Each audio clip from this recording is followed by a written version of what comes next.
I mean, I left the band because I didn't believe that we could handle the economical part of the business part of the band, and I always thought that we needed help, and I needed people that knew their job to go to the next level and to continue the band. But he didn't agree with that, and that's why I left, more or less. Unfortunately, I was right, because they created their own label that went to shit, and he couldn't do another album because of economical situation and shit. And I mean, I wish I was wrong, for sure. I wish I was totally wrong, but I knew what was happening, and I was telling him very often, I know that we're going to take the wall if I stay in the band. I cannot stay, man. I cannot stay. And I see the wall coming, and I'm not going to take it.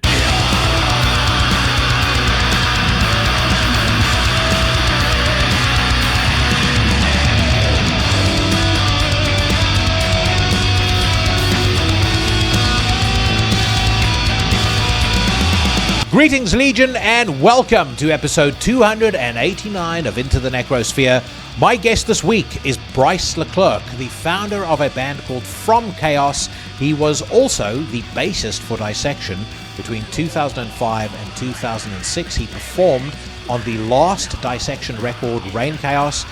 He was a performing member of the band during their infamous comeback show, the Rebirth of Dissection show, the first one that Jon Nödtveidt played after he left prison. We spoke at length about Brice's experience of working with Jon, how he met him, his time in the studio recording Reinkaos, and much, much more. And whether or not you're a fan of Dissection is irrelevant, because this conversation went from being historical to being a very human, very heartfelt dialogue between two people. And Brice is just an excellent dude. I cannot wait to share this one with you. It is coming your way in just a few minutes, but before we get to that, we need to kick off the show, as we always do, with a slab of Unsanctioned Filth. It comes to us this week by way of Nashville, Tennessee. The band is Lenax. They put out their debut full-length Infection on the 25th of June of this year. From that album, for your listening pleasure, this is a track called We Are Legion.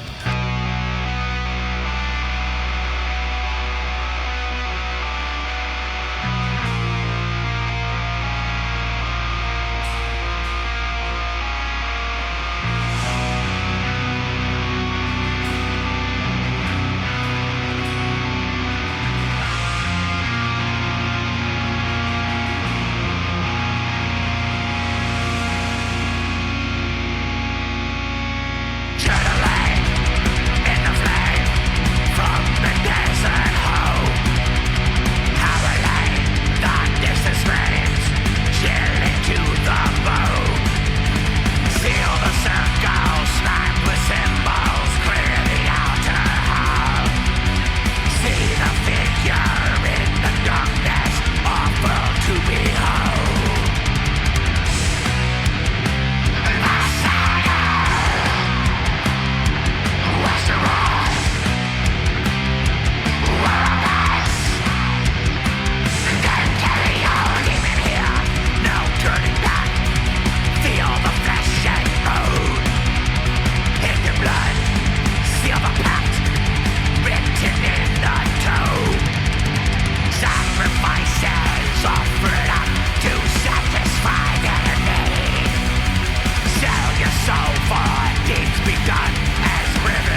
Lenax out of Nashville, Tennessee, with a song called We Are Legion that is taken from their debut full-length Infection, available right now on Bandcamp. A link in the description to the podcast. If you head over there and buy yourself music, let the Lenax gang know who it was who sent you. And of course, if you are in an unsigned band and you would like me to check out your music, hit me up on intothenecrosphere@gmail.com. Drop me a line on Facebook. You can hit me up on Instagram or on X. If your music makes the cut, I will feature it on the show and you will join a pantheon of fucking legends who have been featured on the Unsanctioned Filth segment of Into the Necrosphere, where we always celebrate the spirit of independence. Speaking of which, I am a card-carrying member, a blooded-in member, if you will, of the Cosa Nostra of podcasting, otherwise known as the Horsemen of the Podcasting Apocalypse. We start your week on a Monday with Horrorwolf 666, hosted by the great Brandon Legion. On a Tuesday, yours truly casts hexes and slays poses right here on Into the Necrosphere. On a Wednesday, we've got your first double shot. It starts with Everything Went Black, and that's brought to you by the Sensei Mike Hill from the band Tombs. He is followed up swiftly thereafter by my brother from another mother, the Middle Eastern Marauder, Cheyenne from the great band Trivax, and his podcast is Iblis Manifestations. On a Thursday, we got Necromaniacs. That is brought to you by Mike Hill. He is also joined by his co-hosts, Sheriff Mike Scondado, sometimes Outlaw Mike Scondado, and the Professor Jeff Kashid. They review new and old horror movies, always one of my favorite podcasts of every week.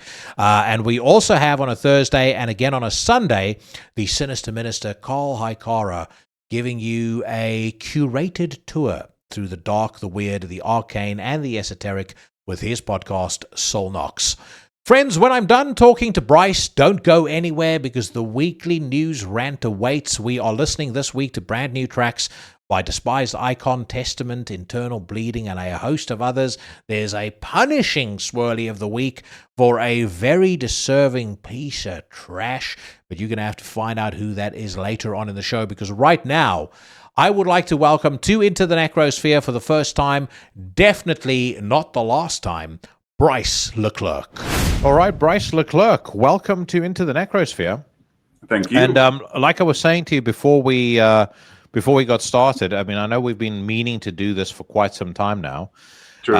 But we are doing this around about the time you put out your new EP on June the 6th. So it's kind of a nice way to tie into that. That's right. I was listening to that the other day, and I'm keen for you to tell me whether I misheard or whether I'm correct. Sure. But in addition to your black metal heritage, yep, what I can definitely hear a lot of on Relentless in particular is a real love for the good stuff, like Wasp. There's kind of there's an 80s testosterone metal vibe to it, and which as soon as I heard the opening song Relentless, it just flew out at me straight away, and I was like, I fucking love this. Yeah, definitely big influence on me. I'm listening to a lot of different styles of music though. I listen a lot to fusion jazz, blues, rock, hard rock, electro. Sometimes it can happen as well. So I don't really care about but I'm very attracted to 80s, 90s heavy metal and 70s beginning of Sabbath and all that stuff. And as many of my generation, we grew up listening to Metallica and Maiden and Wasp and all that stuff. I remember going to the rehearsal place with John because we were living at the same area, and I was picking him up on the way, and I remember listening to Wasp a lot back then, so it kept it's in me. It became a running joke for a period of time on this podcast that almost everybody that I would have on, whether it's the most grim black metal dude or whoever it is, inevitably we would all start talking about the fact that we all love Wasp. That's it's right. it's That's amazing to me, like how many people in so many different genres of music really like it. I feel like for a period of time, you almost it was almost unheard of for you to confess to loving Wasp. But from my perspective, True. I thought that when everybody was getting into Skid Row, Motley Crue, and stuff like that, I wasn't interested in that very much. But what I really loved was the first Wasp album, The Headless Children, Inside the Electric Circus, Sure. Live in the Raw. That to me, Live in the Raw was one of the real, like when I was younger, something that hugely influenced me, and I think influenced a lot of how I discovered and enjoyed music later on. But I just loved every single thing about it. There was just an energy on that record that was just mesmerizing to me. Well, I'm often attracted to controversial people, and Blackie was back then very, very, very controversial, and he was pushing the limit. And thanks to that kind of people, and I'm thinking about Ozzy was the same, same kind of rebel. Lemmy was. All those people push limits, and they push towards the limits, and that's because of them that we can do some of the stuff we do today. And I'm totally conscious of all that, and I think that Blackie back in the days got a lot of shit for what he did. He changed since then, but he got older and stuff. But the first Wasp album for me is very important in the heavy metal history, it influenced a lot of people. How old were you when you discovered heavy metal? Like when you had your first connection to a heavy metal song, and when you kind of went through that period, that experience that we all go through, where it's like, this is my sound, and this is my music. The thing is, it all started when I was 4 or 5 years old. 5 years old, I must have been, and I was playing in with my father's stereo, and I found Billy Idol, Rebel Yell, and I found ZZ Top, Give Me All Your Loving, and when I heard those two tracks, I was totally hooked. I didn't know why, and I found this when I was a teenager, and so I was about 13, 14 years old when I started to listen to, I started with AC/DC, Black Sabbath, and then moving towards Iron Maiden, Wasp, and then more extreme when I was maybe 15, 16 years old. And at this point, where were you growing up? Because you've got a very strong French accent. I'm assuming you grew up in France. Whereabouts in France did you grow up? Yeah, I grew up in southeast of France, in Cannes, actually, when I was little. Then I moved when I was about 9, 10 years old in southwest of France, around Toulouse, and now I'm living around Nantes, Hellfest area. Okay, Toulouse is rugby country. Yeah. Are you interested in rugby? I'm not into sport that much because I don't find the time. I'm so much into music. I'm always playing, but doing my usual stuff plus the music doesn't give me much all the time, extra time. Which is probably a good thing, because I think about 50% of the audience would have switched off. There we go. Jackie's going off about rugby again. But no, as soon as I heard Toulouse, I was like, he might be a rugby man. Yeah. So you're 13, 14 when you discover heavy metal. At what point did you pick up a musical instrument? Well, at 15, I guess, was the guitar first. And until quite late, actually. I played guitar until I played in Night Rage, and that's how I played in Night Rage. Because back then, in 2003, I played... Do you know Night Rage or the background? Yeah. And back then I met Marius because I moved to Sweden to play music, and he moved to Sweden to play music. So we played metal, both of us, and so we met. And he had Gus G on the lead guitar, which ended up in Ozzy Osbourne, and so he asked me if I was interested too, because I guess he heard something in me. He heard something special when I was playing, and he told me if if you want, you can record the bass on the album. And then I just picked up the bass, recorded the album, and then at the end of the album, I thought that I really, really liked the feeling of playing bass, even more than the guitar back then.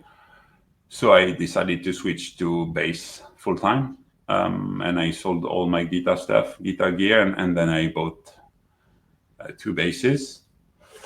And then I left Night Rage, and then I joined Dissection, and so on. What was the original attraction to the guitar? Yeah, listening to Metallica back then. I remember it was a big influence for me. Seeing and hearing these people, just I wanted to play that. But I was more into playing back guitar, rhythm guitar instead of soloing. I'm never. I was going to ask you. Like so, did you want to be Kirk Hammett, or did you want to be James Hetfield? Or soloing.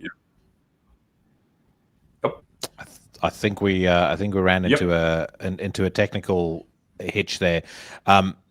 My question was, did you and you kind of answered it already, but when you were listening to Metallica, did you want to be James Hetfield or Kirk Hammett? I don't hear you well. You just broke up there for a second. Yep. Are we back now? We're synced up again? But we back. Yeah. I hear you. You know what I think it might be? There's a huge amount of rain here today. And it just started showering down again earlier, so I don't know what's going on. So European infrastructure, it's not what it should be. Not very, considering the fucking shitty weather. It's not particularly. It's not very resilient. True. But anyway, let's redo that. I'll edit this bit out. But when you were playing the guitar and you're listening to Metallica, did you want to be James Hetfield or Kirk Hammett? Oh yeah, at some point, yeah, of course. You look up to that kind of heroes, Tony Iommi, and yeah, of course. But I never. You mentioned with the rhythm, and that's why I asked about James. I mean, James is the master of downpick rhythm. And actually, if I pick that hard with my bass, even today, it's because of James Hetfield, because I was so influenced by his right hand and hard picking, and I guess I'm not the only one. Plenty of other musicians did the same, but even on my bass playing, it's thanks to that kind of player that I do that today. Of course, we all influence. It's all about influence. The most important is that when you express yourself, you try to do it your own way with your own voice. But we are all influenced from a very young age to even very old. We are all influenced in music. So there's a difference between being influenced and trying to copy something of someone. And I believe in that, at least. Yeah, there's a point at which I think you can internalize your influences, and your expression becomes unique to you. It just simply is colored by what you grew up listening to or what influenced you. But there's some people that never, I think they never go through that process of internalization, and so all they end up sounding is like they're imitating their heroes. And I think that's the distinction between the two. It's can you use your influences as a tool to fuel your own creativity, or is your creativity absent and you're effectively just mimicking what you heard before? Yeah. That's a difficult, I guess everybody has to do this path themselves and try to find, the right path. But when you hear yourself playing, you should notice, that's too much like, I don't want to sound like, it should be like that. But some people are not, don't think that way. I do. I try to do my own, because I grew up hearing and seeing people that didn't want to sound and be like each other. And today it feels like the other way around. Many bands and people want to fit into a jar or to fit into something, which is very strange to me. It doesn't it's not logical in my head. Rock and roll is not about fitting in. It's about being free and finding your own path and your own way and your own style. It's not about trying to sound like the guy. And that's why during the 80s, many bands didn't like each other. Back then, especially the big bands, they fucking hated each other because it was a little too much. Yeah, probably. But the idea behind it was like, I don't want to be copied. I want to do my own thing. And that was a strong feeling of that. Lemmy, Ozzy, all these people were, incarnated that kind of behavior and didn't give a shit about anything or anyone and did their own thing all their life. And it's an example of, what rock and roll is, I think. And we lose that a little bit nowadays, I feel, at least. And it shouldn't be that. It should be, fuck it. It doesn't matter what people think or say. Do what you feel and follow your vision. And,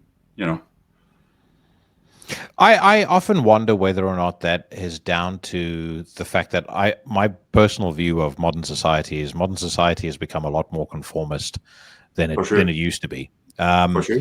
And it's strange too, because I think modern society has it's fooled itself into thinking that it's not conformist and that people are more individualistic than ever. And actually, I think it's the exact opposite. For sure. And so sometimes I wonder whether or not that's not something that has that plays a role in how art sounds, and the fact that so much art sounds the same, versus the way that bands used to sound, to your point, very individualistic. You could pick out, if we spoke about some of the famous 80s bands earlier. If you had in the same lineup Guns N' Roses.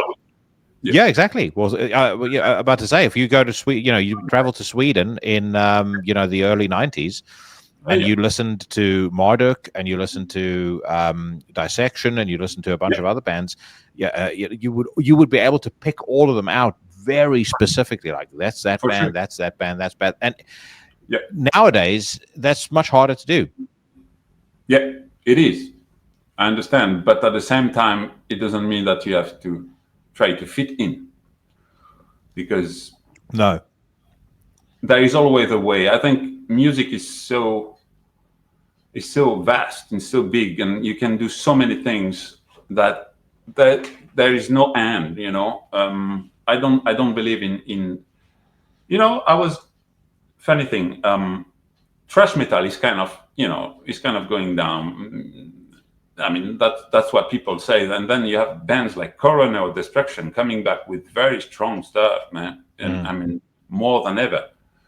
What I mean is, we often hear that things are going down, and especially in rock and roll or metal, but I don't believe so, because it's limitless. There are so many possibilities to make even one genre. It can be black metal, death metal, or whatever, evolve into something different and take different ways. I mean, Death did it in the 90s, took many shit for it, much shit for it. I mean, Dissection did it, took shit for it, but it doesn't matter.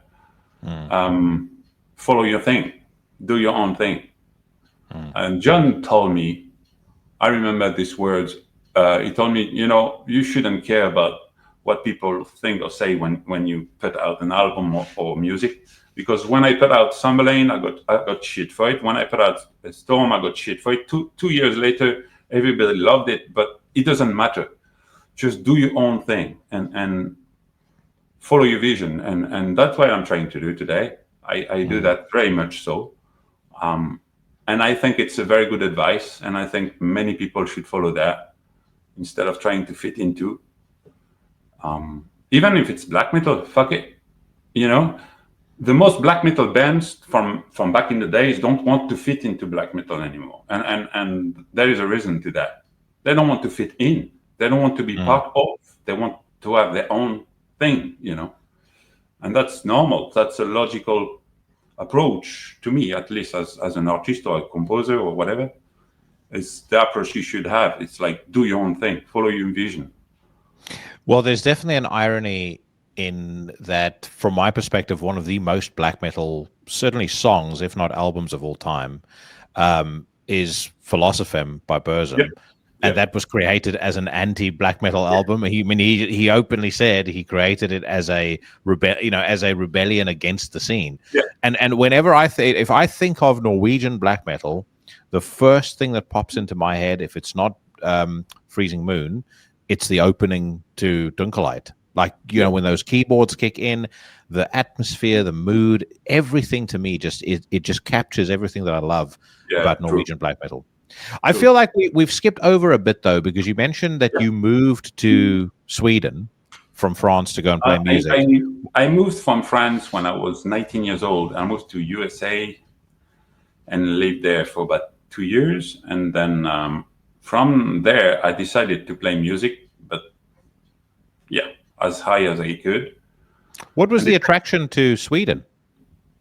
Music. So it was specifically the Swedish scene? Yeah, the Swedish scene was always my favorite scene because I think it's the most melodic one. And I was always attracted to melodic bands and melodic.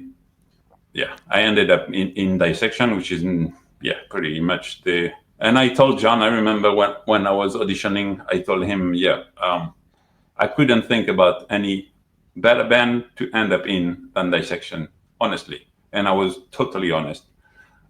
Back in the days, Dissection was whatever, and I was, and that's why I moved to Sweden. That was the only reason. It was music, man.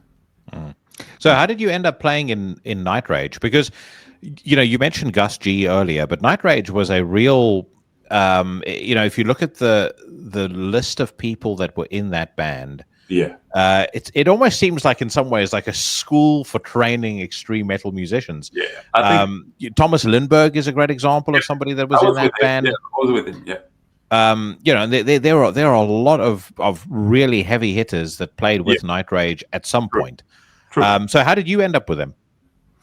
As I said earlier, I met in Marius when I moved to Sweden quickly because we both came from different countries. He came from Greece and I was from France. So we both liked metal. So we ended up, going to the same shows and same bars and whatever and started to talk to each other. And when I think we started to jam a little bit and he was looking for musician, Marius, because he started Night Rage in his head. It was the beginning. He had demos and stuff, but he asked me if I could play, but he had Gus G on the guitar helping him, and he was a guitar player. So, long story short, he asked me if I wanted to record the bass on the album, which is Sweet Vengeance, and it was with Thomas Lindberg on the vocals, and it was Per Molle Jensen from The Haunted behind the drums. It was a great album. I remember recording it at Fremen Studio in Gothenburg. And at the end of the recording, I liked bass when playing and recording bass so much that I thought that, maybe I will switch from guitar to bass and keep playing bass in Night Rage and stuff. And that's how we ended up playing together. And we got in touch not so long ago again, and we're speaking to each other again, so which is great since it has been 23 years, I guess, 22 years. Did you leave on bad terms originally after Sweet Vengeance? Yes and no. Of course, when you leave a band, it's like a divorce. It's nothing. There are reasons. There are always personal reasons and stuff. So it's never. But it's behind. I'm not, and for him as well, I guess. We're not thinking about that. It's 22 years ago, so it doesn't matter anymore. I think to say time always heals. I think Marius is a great musician and a great guitar player, and that's why he had the opportunity to have so many good musicians around him. I mean, I played live the first Night Rage show with Nicholas Barker on the drums, fitting in Per Molle Jensen from The Haunted. I mean, this band was heavy. Well, I mean, just the people involved in that first album. So it was you've great. got Thomas Lindberg, you've got Gus G, you've got you've got Frederick Nordstrom playing keyboards. For sure. Snowy Shore did the photography. Yeah. I mean, it's a real you think talk about all-star lineups. I mean, that is about as all-star as it got in 2003. Yeah, that's right. That was a fun experience actually, and meeting, of course, all those guys was special. But they are all very nice and all very humble and all very, they don't have this attitude that I hate. They are just real musicians that are really nice. And I hope Tumpa, as we call him, get through this shit, because he's got cancer right now. And I know. It's a fucking sad, very fucking sad news. And I hope that you get through it. I briefly met him once, and I thought he was such a nice guy. I met him when I saw the Great Deceiver opening for Napalm Death. Yeah. One of the things that I've always loved about him, I've seen him play with Dysphere, I've seen him play with the Great Deceiver. Yep. He's such a fucking good frontman when you see him on stage. I think people underestimate how good of a stage presence he has, and how cool he is when you see them play, when you see them performing live. And what the voice he has, man. Yeah. I remember when when I was there when we recorded the vocals for Sweet Vengeance, and Thomas came up and he said to us, "Yeah, I think I got the cold, man. My throat is a bit, it's a bit on the edge, man. I don't know if I can do it, but we'll try." And holy shit, that's what you hear on the album. I think he did this in one day. I mean, the guy is just. He's Tumpa, he's Thomas Lindberg. I mean, he knows how to absolute professional. Absolutely. One of my favorite albums that he was on is Hate Breed Suffering, the Lockup record. Yes. I mean, just such a. I mean, that band generally I think is great. Yeah. But he's records with that band. Jesus Christ! And I remember hard hitting. Yeah, I remember playing live because it was Nicholas Barker and Tumpa in the Night Rage live. So it was half of Lockup. Yeah. So you spoke about leaving Night Rage as feeling like a divorce, but if you don't mind me asking, why did you end up leaving the band? Didn't fit. I didn't fit in. I didn't feel like, for many reasons, musically, personally, I didn't fit in the band, and it was obvious after a while, and it was better for both parts that we parted away. That's what happened. Was it personality? Was it the fact that you came from France and you were playing with a group of Swedish men? We're looking back at it 22 years ago. I think I was not made to play in a band, man. As simple as that. I'm made to be my own fucking boss, but I'm not made to answer to others. I cannot do that. I just can't. Since I do my own thing, it's like a dream, but I cannot. I have a hard time, getting order or whatever. I'm stubborn probably, and I know what is right, I know what is wrong, and sometimes you don't agree with that, and I find it very difficult to play in a band for those reasons. And I love to play in those bands because I play with great musicians, but God damn it, I'm too stubborn for that shit, Has that been something that you've had because I can relate to that for sure. Is that something you've had as a challenge throughout your whole life? Yeah, pretty much. I didn't know it yet back then.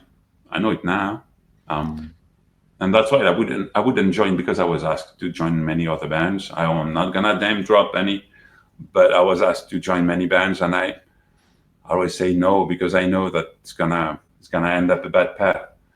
Or I could join a band where maybe some old guys that know how to handle each other and know that you shouldn't go too too hard. I was gonna tease you a second ago and say I'm not gonna name drop any bands, but let's just say Robert Trujillo wouldn't be a millionaire if I had said yes. Yeah, for sure. But sure. no, I've done enough in my line of work outside of the podcast. I've done enough psychometric tests and analyses to know it continually comes up as a theme on every single thing that I do. Does not like taking orders. Does not like deferring to others for decision making. Which is why I smiled when you said it. I think we're quite similar in that regard. Yeah, and I think I have a problem with authority in general, and it's difficult to let me do things I don't want to do. And I'm aware of that because I'm old enough to have this. Yeah, I can look back at it, and part of it is my fault, but part of it is not, and I'm aware of that. I'm about to say, I think with age you get to that point where you start to become a lot more self-aware. And you start to realize that there's certain aspects of your personality that there's no point in trying to hide it or trying to bury it, because it'll just come out in ways that are probably even more counterproductive. So you learn to embrace it, and you learn to use it to your advantage. Again, at least that's how it's been for me as I've gotten older. For sure, it's the same for me, and I know now what will fit me or not. And I'm totally aware of where I'm standing. So it's a lot easier now. So in a roundabout, by my estimation, probably late 2003, early 2004, two very strong personalities meet. You met Jon Nödtveidt of Dissection for the first time. Tell me about that first meeting. What was it like? It was Jon wanted, I think we went through, all three others in the rebirth of Dissection went through the same kind of auditioning pattern. Logical is that he wanted first to talk many hours with the guy before to even play anything, and really talk about personal things, personal views, point of views of things, religious, philosophical, on life in general, the way you were. He wanted to know you, get to know you really much, which was, I thought, was a very mature and a very good way of hiring a new guy and new guys into the band. And it was for me, I was already pretty impressed by that. I thought it was a very good idea, very mature, and that proved that he wanted to push the band very higher, at least a step higher. So the first time I met him was after he called me, and we met for about 4 or 5 hours in a coffee shop in center of Stockholm, because he had permission every 2 weeks. Back then he was still in jail, and he had permission to come out every 2 weeks. And we met, one weekend he had the permission to be there, and talked a lot. Did he reach out to you originally? No. Back then, on the official Dissection website, you could apply, and he was not looking for a drummer anymore, but he was still looking for a bass player and a guitar player. And since I switched to bass under Night Rage time, I thought, I give it a shot. Why not? And first, I didn't even think I would get a phone call or whatever, and a friend of mine told me, listen, I have a cam recorder, so if you want, just buy a tape, and then we do it quickly, and then you send it, and then it's over. You don't have much to lose, you don't even have to buy a cam recorder. So we did it, and I chose, I think it was Hannelode from Live in Bakken, and I just played through it, and it was very easy, and I didn't, think much. Wrote a letter, sent a tape, and then maybe 7 days later, Jon called me, and he told me, I heard and I saw what you sent me, and I liked it very much, so I'd like to talk to you, and if you don't mind, I'd like to meet you. And I was like, holy shit, I was going to say, how surprised were you when you got that call back? I was very surprised. I didn't expect any call at all. I didn't think I was special. I didn't think I played anything special, and I didn't think that I deserved any phone call. But he heard something, and that's what he told me on the phone. He told me, I heard something I like, and I hear something I like in you when you're playing, and I'd like to meet you. Did he tell And you that's what how that was that he heard when you guys No. spoke subsequent to I that? was not the kind of person that was. Jon was very easygoing and had a great personality, but he didn't talk much about personal stuff. He was not that kind of person that would go deep and think and say that kind of thing. Why, I don't know. All I know is I think he did a great job. I think he had great ear, and even Thomas, I think Thomas is an awesome drummer, and he fitted perfectly in Dissection back in the days. And back then, he was the perfect fit for me. I think. I've spoken with people that knew Jon prior to him going to prison, and he's very much as you just described him now. They describe him as intellectually very curious, an incredible ear for music, quite an intense guy, but also really friendly, really funny. The impression I sometimes get when I see interviews of him when he came out of prison is that the sense of humor, there was a more serious tone to him than potentially there was prior to prison, but that's understandable. So when you were in that coffee shop, you gonna say? Yeah, I think according to the message he was trying to channel with Dissection back then, I think it was normal that he had this attitude a little bit like, But in private, he was a very nice guy, and he was very easygoing, and it was very easy to be with, to play with. But even if we were both very stubborn, but very easygoing, and I cannot say anything else. One of the easiest going guy I could have played with, for sure. And I'm not exaggerating that. Yeah. Is there anything in particular that you remember about that first conversation, something that he asked you about, or something that took you by surprise, perhaps?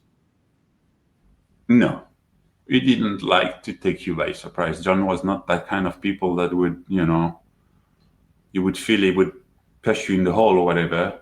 He was not that kind of people. He wanted really, like he said, he wanted to know me. There was nothing weird in that. And I wanted to know him as well. And I wanted to know how personalities could work together and could do that together. That was the idea behind it. I remember, though, telling him, and that was a strong statement from me, but I was telling him, man, if being a member of Dissection means I have to be a member of the MLO, we rather stop it right now because I won't do it. And he told me, no, it's not a problem. It's not a problem. As long as you have the right thinking, and I don't care. It doesn't matter. So it was the same for Thomas, I remember. Because he got in, I think, a couple of weeks before me. And then the last one was set, from what I remember. And how did you get on with the other members, Seth and Thomas? Very much so with Thomas, and still in touch today with Thomas, and have awesome respect for the guy and the musician. A lot less for Seth, but that's personal. You cannot match with everybody. It's like I'm not an easy person either. I'm not saying that it's not on me either. I totally aware of that. I'm not always easygoing with others as well, and I may have my moments, and so it's very difficult to play in a band. That's why with From Kaos I'm trying to do my own thing, a little bit on my own. Doesn't mean that I won't collaborate with other people later on and stuff, but I'm very careful and very aware of the fact that music is not only about the music, but it has to work out, So either you do it on your own or you do it with people you know for sure, but you never really know. It's always because people evolve, I can evolve, the other person can change, and it's always complicated, and I don't want to complicate it. I don't play music to have it complicated. I want it, to be something I enjoy. Mm-hmm. It's always been interesting for me when you read these stories about these famous records that were made. You take Rumors by Fleetwood Mac, and every single person in the band hated each other. There's this massive tension in the studio, and for some bizarre reason, it translates to magic. And you get that with, there's a lot of stories about metal bands as well. Hard rock bands like Guns N' Roses, being in the studio, hating each other. Everything is chaotic. It's a mess. And then for some bizarre reason, what the outcome of all of that is something that is just absolutely timeless. But I have sometimes heard people speak about being in bands with different folks, and I've thought to myself, I can't imagine, especially if you're in a band that's touring, I can't imagine being in a heavy touring band with people that I don't get on with personally. I think it would drive me fucking insane. It's a fucking hell, man. It's hell. It's nothing else than it's. I find it. That's the part I don't like. That's the part I don't like. I love to play live because of the energy, and I felt plenty of it, especially in Dissection. That the fucking all the thing you have to support around it, it's complicated. So if I play live again, I would do it in like a big event and like a one-time thing, and not do it like an industrial thing and touring for 2 months in a row and fucking no, I wouldn't do that. Or it has to be in certain, but when you're in an extreme metal band, it's in a bus and it's not always that fun. So how did you and Jon leave it after that first conversation? How did the conversation end? The conversation ended very well, since we got along very well, and he told me, well, I think we should play together and see how it feels, and so he gave me, I think, 4 or 5 tracks to work on. And we had to meet 2 weeks later, because it was every 2 weeks he could have this permission. And then that gave the time to Thomas to work on the stuff as well, because Thomas was more or less the same than me. He didn't know much of the stuff, so he had to rehearse it a bit, I guess. And then we met 2 weeks later and started playing.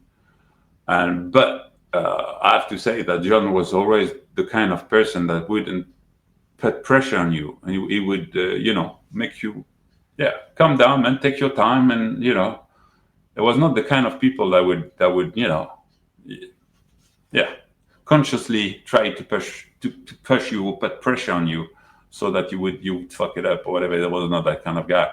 He didn't need that shit, and he was the opposite, or the other way around. For me, the entire audition of Dissection was like very smooth. It felt like it went like a rehearsal. You went like, okay. I was, of course, nervous at first, on the first notes, but it quickly sounded like fucking what we heard in reverse and stuff. So I was a bit surprised I was immediately surprised by the musicality we had. And I think I was not the only one, because I remember Jon having a fucking smile up to here and asking me if I knew other track and didn't want to stop playing. And, I guess after 10 years, he felt like, something was happening for him. And I understand that. And I felt it as well. And it was a great energy getting through. And it was very special. Yeah. So how did things progress after that first audition, and after, I would like, how long was it until you knew you were going to be part of the band, and what was the timeline of events after that? It was more or less immediate that I knew that he gave me a Dissection shirt. He told me, yeah, welcome. And that was it. And since then we started from then we started to rehearse, but very much on our own first, because Jon was still, in prison, so he couldn't come out that often. But Thomas worked on his own. I worked on my own, and when we met up every 2 weeks. We would rehearse for 2 days, and then that's how we did almost up until Rebirth. We didn't. I think it was a few weeks before Rebirth that Jon could come out. It was not that long before, so we didn't rehearse. We rehearsed a lot on our own, I think, because Thomas was workaholic drummer. I remember him playing at least 6 hours a day, at least staying after rehearsals, and I remember he was the hardest one. He was really working hard on the stuff, and I was very impressed by what he did with the old stuff, and trying to push the band to the next level, and it was nice to see it happening back then. It's a good memory. Yeah.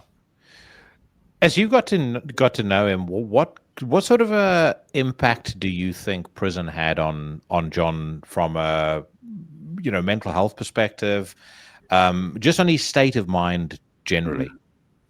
Good question. That's a good question. I would say he made him tougher, harder, and more focused on what he wanted and didn't want to do, and didn't give a shit. He was even more extreme in the sense that he knew exactly where he wanted to go, and nothing would have stopped him. And it felt like that. And he was like, he had thought about this so much in prison that he was so determined to do it that he would have done it whatsoever.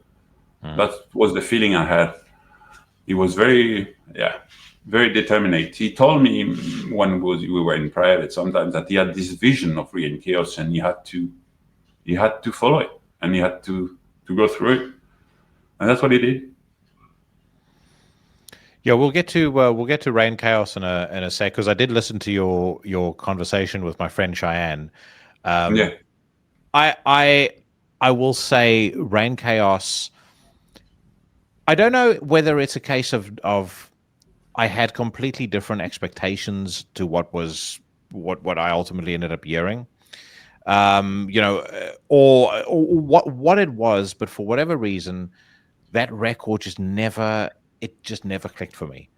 I think if potentially if I go back and I listen to it now, who knows, I might change my mind.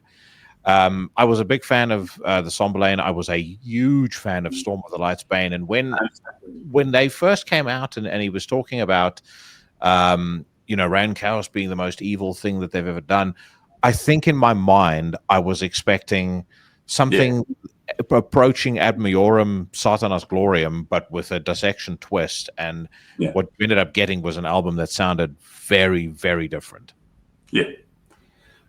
Yep, true. But that was exactly what he wanted to do, and that was exactly the way he wanted to do it. He told me, and he told us, not only me, many times, that if we had to do Storm of a Lifetime #2, he would quit. He wouldn't do it. He wouldn't have done it. I was not interesting for him. He had to push. Jon was pushing. He liked to push the limits, and he was pushing it. But he had this vision that Reinkaos had to sound like that. And what I hear now more than ever is the musicality that Reinkaos has. I understand why you don't like the style, and I understand why you were surprised at first. But Jon did that on every album almost. He was kind of ahead of his time, very much so, I believe, at least. And he always, I don't know, he found the thing. He had the vision of every album sounding like, and he knew where he was going, and he knew exactly how he wanted it to sound. That was, Reinkaos was, definitely what he wanted to have. And he was very happy about the album and how it turned out, for sure. I hear a lot of musicality in it that I didn't hear even back then when I recorded it. Though there was a special moment as well, but there is a lot of musicality in it, and even in the guitar, in the singing, in everything, the drums. I try to do my best on the bass, but everything is very musical, but at the same time very dark, and at the same time, very unique and special, and a little bit out of the time, out of the place. And I think he wanted this. He didn't want something that fitted somewhere. He wanted something that was out of the place. Yeah, out of the. That was his vision. After taste is like that. You like, you don't like. It's. I was surprised when I heard Reinkaos or the demos of Reinkaos. I was myself. I was very surprised. I think Thomas was very surprised. We were all very surprised. But I got to. So I told you what I was expecting. What were you expecting originally when before you'd heard those demos? If you could articulate it, what do you think he was going to do for that record? I didn't really know, but I thought that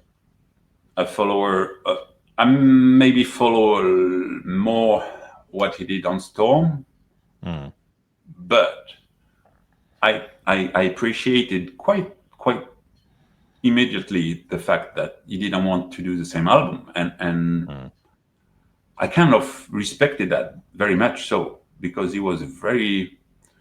I mean, that was not the easy way. He didn't choose the easy path, John. He chose the hard one. The easy path was to give to the fans what they wanted to hear, which was Storm of the Last Lane #2, and too easy. That's what he would, too easy. No, I will push the band. I will push the band where it should be, and that's how he heard it. That was his vision, and I respected that, and I was into that very much, and it influenced me a lot, I think. I was about to say, in that regard, you definitely you have to respect him, because for sure he could very easily at the time, to your point, just have done a repeat of what he had done before. There'd already been a real sense of occasion around the idea of the rebirth of Dissection, so he had loads of attention.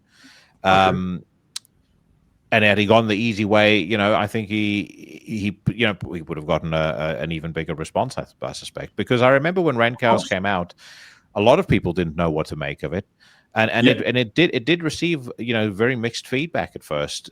Was that something from your interactions with him that bugged him at all? Did he pay any attention to what people were saying? He told me, "I don't care anymore.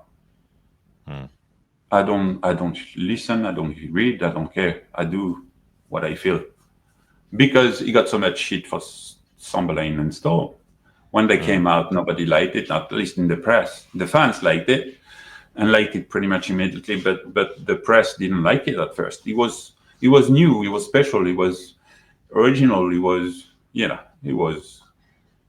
again pretty brave to do, because special. And when you do something special, it's either you get a lot of shit or it's great. And you don't know which one will be. It's easier to play on safe ground and do an album that will be popular. But he never chose this way, never. And I respect that very much, very much. And looking back at it, once again, it influenced me, I think, a lot as well in the thinking. I think we got along on that, but seeing him doing it in this moment with the pressure that there was, because there was quite a lot of pressure back then, he didn't give a shit. He just wanted to do his own thing, and then I respected that and respect that still today, very much so. But I get to appreciate it a lot more today than I did back then. I think I was too young. I was only 24 years old. I was 23, 24. What were some of the memories that you have of being in the studio and recording that record? Dark, winter, cold, alone, because I didn't see John, I didn't see Thomas, I didn't see Seth during the whole recording, and we did, I think, most of us recorded on our own. and I don't know. I had this mission that I put on my shoulder when I entered the studio, that I thought to myself, you have to make the darkest bass lines you can possibly think of. And I even changed my bass. I had a 4-string bass before that, and I purchased a 5-string just for Reinkaos, because I wanted very low sounding bass lines that would, make the record heavier than it was. I thought that he needed this. That's what I heard, at least. He needed this kind of bass line, this very heavy, low bass line and dark, and that's what I remember from doing on Reinkaos. I had 1 week to record the bass, but I think I did it in a day and a half or so. It went very quickly and very well. We were prepared. I was prepared, and I remember it was Skinny from Despised that was recording me. And I remember often Skinny telling me, "Man, it's okay. It sounds good." And I'm not again. I want to record another take, and until I kind of knew that we were doing something special. I knew that it needed that kind of, I needed to be on my best, and think and focused on doing the best performance I could on this time. And that was the focus. That's what I remember. But it was cold and dark, and it was middle of winter, and Sweden, and that was what I remember from this album. When you describe that experience, you definitely, I don't know whether you're doing it consciously or subconsciously, but you're definitely speaking of it like there was a sense of occasion to that record, and the record in some ways had a milestone quality to it. Yeah. Is that something that? Let me ask this question: Was that something that has evolved for you over time, or at in that moment during that period as you were recording? What was your sense of the occasion? Like, what type of an occasion was it? Because obviously, in hindsight, and I hope I'm articulating this correctly, but it was in hindsight, it's very important because it's the final Dissection album. Yeah.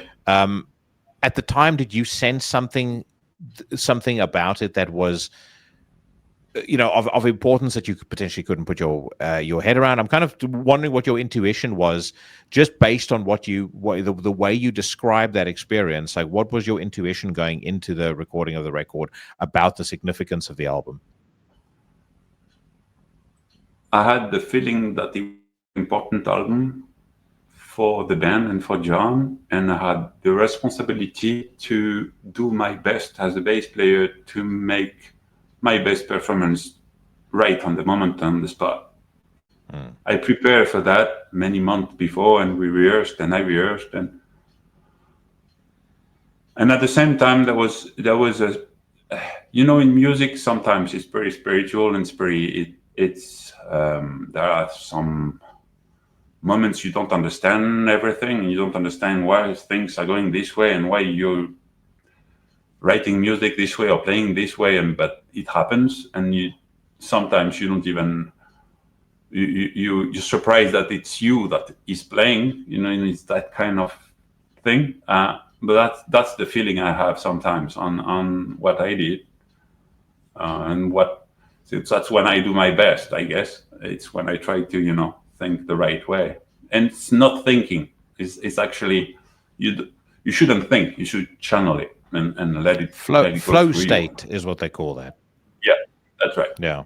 And that's right too. It was the recording itself was once again, a very smooth experience. It was not a hard experience. It was not something that, oh fuck, it was hard today. No, it was the other way around. It was something that felt good to do, and I was like, drinking coffee, smoking cigarettes, and then recording, and but being in a good mood in the sense of doing right, but I was not stressed or pushed or whatever. I didn't feel that. I felt good when I recorded it, for sure. Did Jon give you any feedback on your performance on the record? Yeah, once I was done, he came to the studio and listened to it, and I told him so. He looked at me and, what do you want me to tell you? It's perfect, and that's all. Yeah, that's what he told me. It was good enough. From a guy with that level of technical proficiency, that was good enough. I was about to say it's about the best compliment you could possibly have asked for. Yeah, for sure. Talk to me about the experience of playing at that Rebirth of Dissection show, because again, you talk about occasion. I remember the amount of excitement when that show happened. I think certainly that year, I can't recall anything that was bigger, that was more talked about, more hype, more anticipation. Probably, yeah. What was how did it feel prior to going on stage? Like, what was your experience of it like? What was your perspective of that show and that experience? It was something almost like a dream or something unreal when that was happening. I remember Jon not understanding what was happening, because you got to understand that weeks before, prior to Rebirth, we were first booked to Klubben, I think it's called in Swedish, in Stockholm. Klubben, it's maybe 850, 900 capacity, a club where most metal bands that tour in Europe are coming. That's where we were booked at first, because we didn't, even Jon, of course there were a lot of talking, but Jon or we didn't know what to expect and how many people would show up. So it was kind of open, and then they told us that if we would sell more than what the capacity could handle, we would go to the arena, what they call arena in Swedish, and there would be in the same building, but one stair up, where the capacity could go up to, I think, 3,000-4,000. I don't remember exactly. But quickly, after a few weeks, the tickets went. The ticket sale went up to the roof almost immediately, and then we went through the Klubben was over, and then when I was with Jon, when he got the phone call, actually, he couldn't believe it, and we couldn't believe it, and it was something like, holy shit, and so from this moment, though, I remember that I think we started to, all of us, to think, okay, this is serious, and we have to, and the focus was even more important, because we knew that we had to be there in that moment, and it was important, and it was important for everybody, and so it was a lot of rehearsal, not that stressful. Once again, all my time in Dissection was not stressful. I never felt like the rehearsal were stressful before even Rebirth or Reinkaos or whatever. And it was great, and it felt great, and we recorded ourselves, and we liked what we heard, and we were very critical, and we tried to I remember Thomas changing the tempo very often, and because he would play live with a click track. He was that kind of drummer that was very steady and and then he would make minor changes before the show, but we didn't expect that much attention. We didn't expect that much of a big event as it was, but we expected something big. And then when the day came, it was even worse than that, and it was like, holy shit. We had people coming from South America, Japan, and buses coming from Norway to the show. I remember Jim Borghi was hanging out with Jon's brother Emil back then, and I mean, there were many people, and all the labels, all the people from the industry, on more or less the extreme metal industry at least, were there, and it was great. It felt great, but it felt like it was our first the first time we would play together live, so it was also something that we didn't know what to expect. We didn't know how it would turn out. It turned out great, but the rehearsals were great, but we didn't know how it would be live. And it turned out that, it was great live as well. And I would say just before the show, of course, we were a little bit nervous because of the pressure, but it quickly went away because of the energy that this gig had. It was special. The energy was huge, was very big. I don't think I've lived something similar since then. Very special gig, very energetic, very special for many reasons, and a great. Everything went. The audience and the band, everything went just like one, and became a big concert that I enjoy playing very much. And that went very quickly when you think about it. That's what I remember from Rebirth. But I remember coming into the main entrance and seeing the stage being built up at the morning by the local guy, and I was very impressed. I didn't expect that big of a place, because of course we were told about 2,000-3,000 people or whatever, but you don't know exactly how big it that. And when I saw it the first time, it was pretty impressive.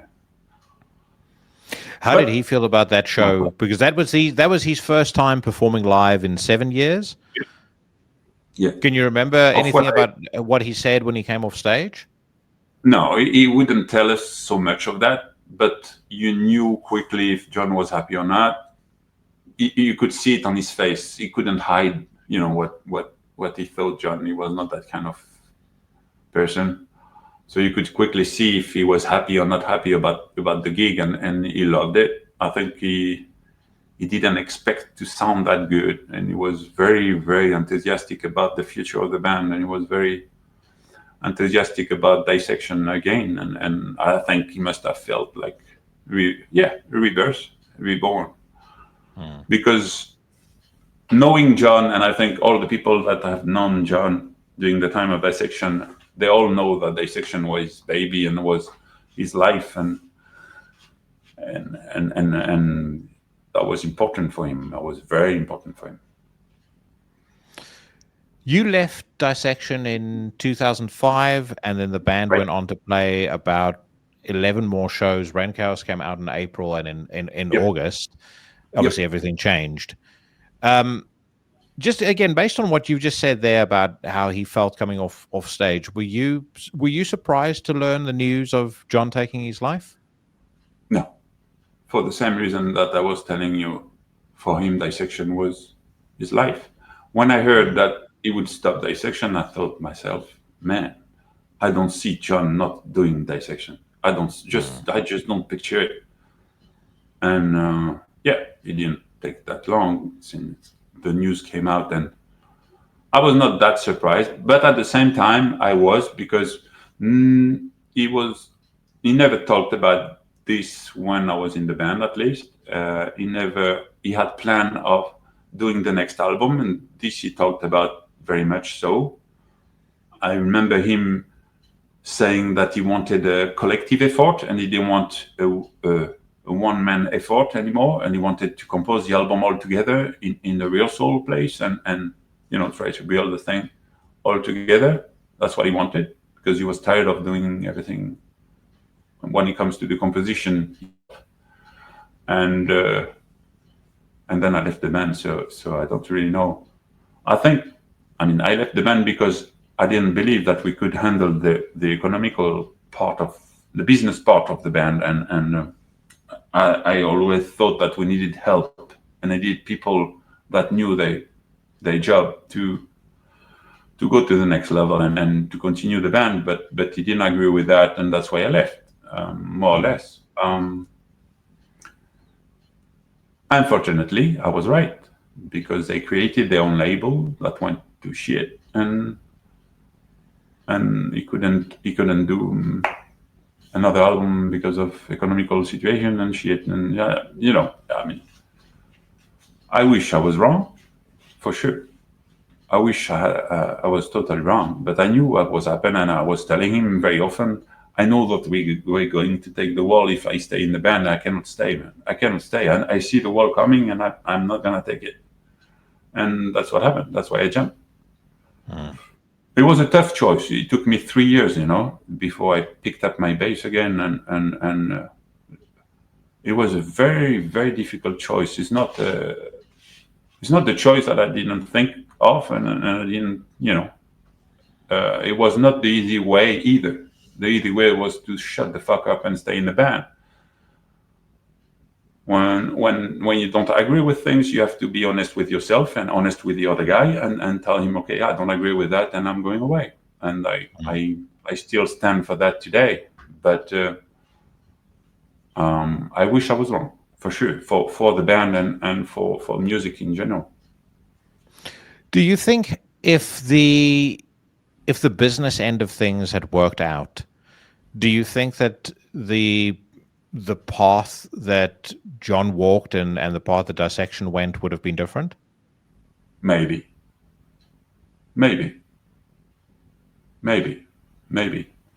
I'm not sure because I was not there, so I cannot say things that I left the band and I don't know what happened after that, really. I heard things because I'm still in touch with Thomas and stuff, and but I don't know if it was planned or not planned, or if he would have done it anyway, but later on. I don't know. I was not there. I cannot tell. Honestly, all I know is when I was in the band, he was talking about the next album, that's for sure, and he wanted to do it as a collective effort, as a band effort, as a group effort, and not alone. That's all I remember from that. And what do you remember about your last conversation with him? That was not that nice, because we ended up in tough terms, like a divorce and shit, and But I don't keep that in mind that much anymore. I used to, a lot more, but not anymore. Now that I created my own band, I know how it can feel, when it's your own fucking band and it's your baby, and there is this guy that is a fucking dickhead, stubborn fucker that plays well. Fucking he doesn't want to do it. And he leaves the band. It doesn't give you, I can understand that, you get fucking mad at the guy. I get it. But at the same time, I did it for the reason I did it, and I don't regret it. I regret that he went this way for everybody, but I don't regret what I did. Yeah, you often think about the legends that have passed, whether it's Jon Nödtveidt, whether it's Pete Steele. You wonder what kind of music they would be making today if they were still around. Sure. What do you think Jon would make of where the black metal scene is at right now, if he were still alive in 2025? He would fucking go nuts, man. I mean, he wouldn't go nuts. He would ignore it, but he wouldn't be happy at all.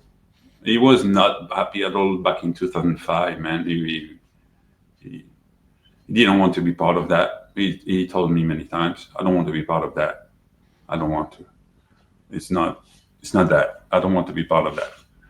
He wanted to have his own thing. So I think he would have continued to try to do his own, vision of things and his own path, his own way, like the guys from Dark Throne or that's what they are doing as well. They don't follow anybody. They do their own thing. Don't give a shit, and that's the spirit from the start. And I think Jon was right into that with his own voice and Dissection, doing his own thing. Well, I think one thing I've learned as a someone who grew up looking up to a lot of people in the scene, and then you meet some of them, or at least you get to learn of some of them. You do start to realize how many people that you thought were absolutely legit, the real deal. It's just an act. It's just bullshit. Yeah. And then you meet people that maybe you didn't have an opinion on at all, or you had a certain viewpoint on, and you realize, like, these guys are as real as it gets in the best possible way. My friend Swartal from Gehenna, I would regard as one of those men. One of the best dudes I've ever had the pleasure of knowing. Someone I consider to be an incredibly good friend. And it's there's always this risk I feel like I run with this podcast of demystifying it a little bit too much for myself, because I'm still in some ways I'm still the 16-year-old, going through Nuclear Blast catalogs, discovering new bands. But then at the same time, there's like a thrill that I get when I meet somebody who I had a certain perspective on, and that perspective is either reinforced, or I come away from the conversation. I think this dude is even more of a real one than I expected. Blasphemer was like that for me. Gol was like that for me. But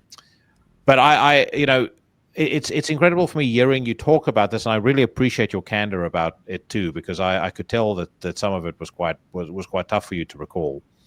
But I want to talk about your own music, because obviously you were with Satyricon, you did a few things musically, but it had taken a long time for you to get From Kaos off the ground, up and running. I mean, given your nature and your propensity for going your own way, why did it take you so long to kind of finally go down this route, do your own thing, have your own band, something that you realize your own vision? Good question. I the first 3 years after leaving Dissection, I didn't play at all, but since then I play every day, more or less. So I never quit playing, and always had this thing with music, and I always keep listening to music, playing music, even if it was for me. But in 2007, I started to study sound engineering in Sweden, and I took license during 3 years. I studied sound engineering, and in the meanwhile, I got a little daughter that is now 18 and got and is big and everything. But it changed a lot of things. And since I was a little bit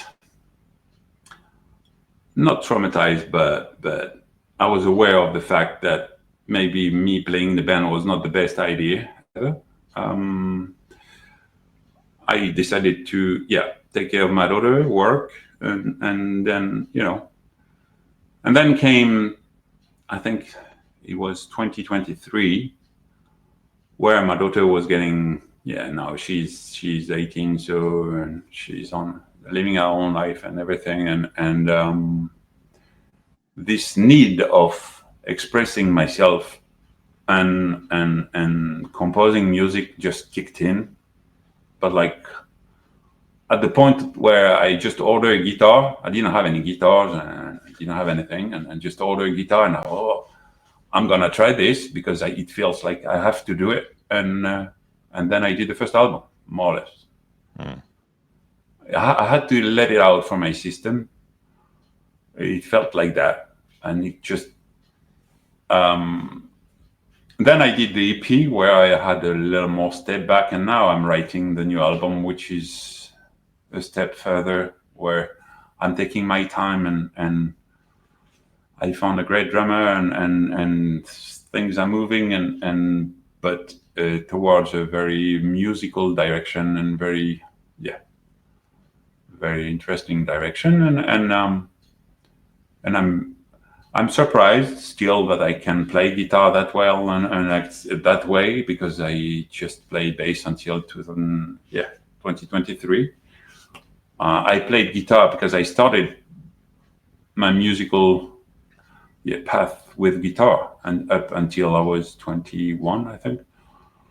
So I played guitar for about 5 or 6 years, and but I quit, and then I came back to it, and now I'm loving it again. I'm like, surprising myself listening to Marty Friedman and fucking Van Halen and, all that stuff. And it's great. I mean, it's a part of, I think, my evolution. You need to, I love music so much that I don't see myself doing anything else anymore. and I'm not gonna quit that for sure, because I know now that that's what I do best, and I will keep doing it, even if it's not that popular. I don't care about that. It's not about that. It's about, expressing yourself the right way, and if you feel good about what you. I'm trying to play the music I'd like to hear, and let's put it that way.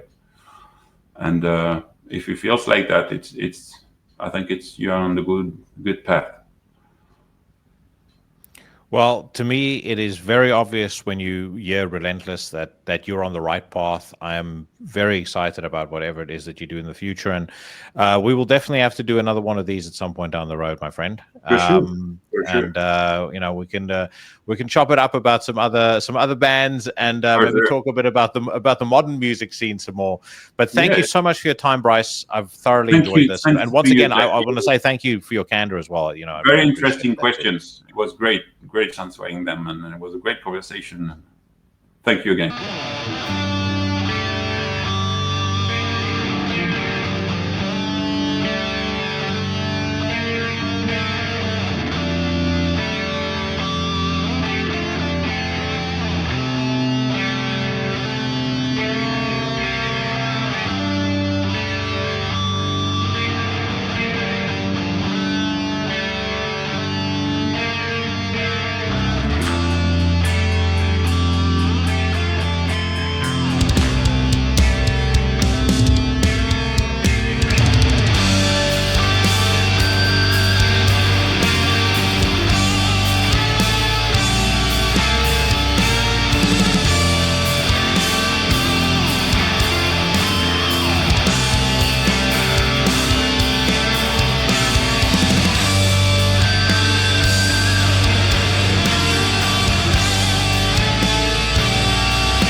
A double shot of my very own to finish off a fantastic conversation. The first song that you heard was Relentless, taken from the EP of the same name and the band From Kaos, fronted by Brice LeClerq, my guest this week. And then you had Dissection with Beyond the Horizon, that is taken from their last album, Reinkaos. Both albums, of course, available right now. The From Kaos Bandcamp link will be in the description to the podcast, so head over there and buy yourself some music. Let Brice know that you listen to him right here on Into the Necrosphere. I want to say a massive thank you to him. What a fantastic guy. And as I said to him, and I'll repeat it again, I really appreciated his candor in talking about his time with Dissection. Some incredibly interesting stories, but I also personally felt very touched and quite moved by what visibly to me I could tell the experience meant so much to him. So I hope that sentiment came across in the podcast. I certainly hope you guys enjoyed it.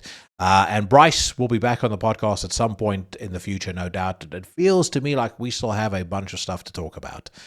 Right now, my friends, if you walk around with slogan t-shirts that say stupid shit like educate yourself, do the work, or be better, then it's time to take your blue rinse and hit the bricks, because this is my weekly news rant. A roundabout for judgment. And hang them where the world can see. All right, Legion, as always, we kick off on metalstorm.net, the finest metal news website in all the land.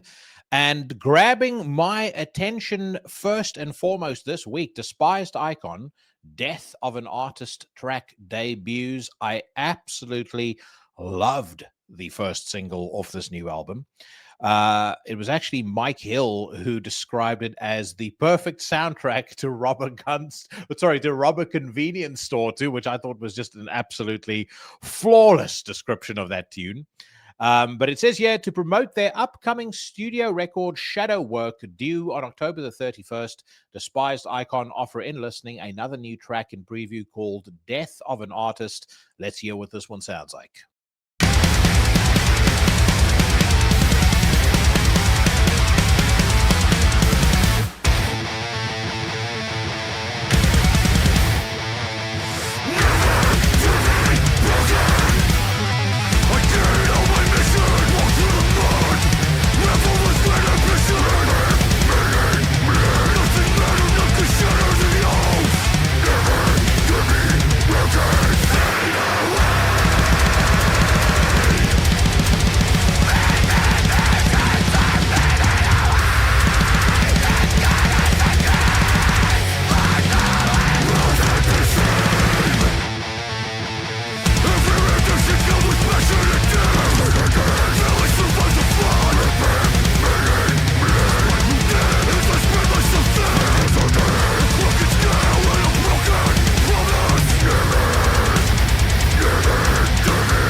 Oh, fucking sensational.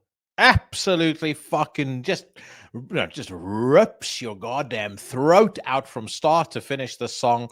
Got a bit of black metal going on in there. Obviously loads of groove. The dueling vocals working perfectly. Everyone in the band sounding absolutely tip-top. That is definitely top-notch. On a par with that previous single that they put out, I am officially incredibly excited about this new album. And I know that I only have another 10 episodes left for this year, but I think I'm going to do my level best to see whether or not Despised Icon can come on at some point. Because I did talk to Alex from Despised Icon a couple of years ago. I've actually interviewed him twice. Once for Chronicles of Chaos, I believe, and once for Metal Rules. Fucking brilliant guy. I think he'd be a great guest on here. So I'm gonna see about making that happen. But either way, Shadow Work by Despised Icon coming out on October the 31st. It is sounding fucking killer so far. Absolutely killer. That is exactly the way that deathcore should sound. If you attempt to make a deathcore album, that is the sort of music that you should be producing. So, kudos to them. Powerful Cryptopsy t-shirt that Alex was wearing as well on that music video for some fucking insane reason. And anyway, if you're listening to this, by the way, the t-shirt he's wearing is the None So Vile cover. I have tried my level best to find a None So Vile hoodie, and for some reason, not selling them in my size anywhere here in the UK. But those pains and sorrows aside, Thron unveiled the Serpent's Path song. Germans Thron have debuted an Oliver Koenig produced or filmed music video for the song The Serpent's Path, the first single of their next studio album, Vurias, which comes out also on October the 31st. Thron, of course, features the drummer currently for Forbidden Tomb, that Forbidden Tomb album, Night Floating, that came out last year. That'll put some fucking lead in your pencil. Can't recall what the last Thron music sounded like, which probably isn't a good thing. I'm familiar with the band, but honestly, if you put a gun to my head and said, give me, whistle a melody to a Thron track, I would probably lose my life shortly thereafter. So, let's hear what this one sounds like. Again, not really quite sure what to expect, but who knows? Who knows what's coming our way?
It feels to me like it took them a minute to get going properly, but when they did, song became pretty goddamn good.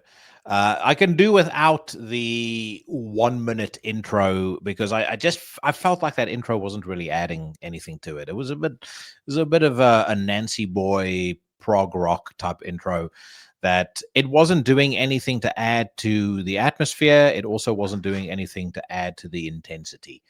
And so from my perspective, you know, I think if I were a producer in the studio with them, we would have potentially have worked on that. I would have, in an ideal world, I would have done something just a little bit different there. But around the 1 minute mark, when that song kicks into gear, sounds fucking absolutely badass. Vocalist sounds great. His name, incidentally, Samka. It is, I believe, his first album with Thron, actually. And I might be wrong about that, but just having a quick scan of Metal Archives, it does look like that is his first album with Thron. Who fucking knows? Their last album, incidentally, was called Dust, and that came out in 2023.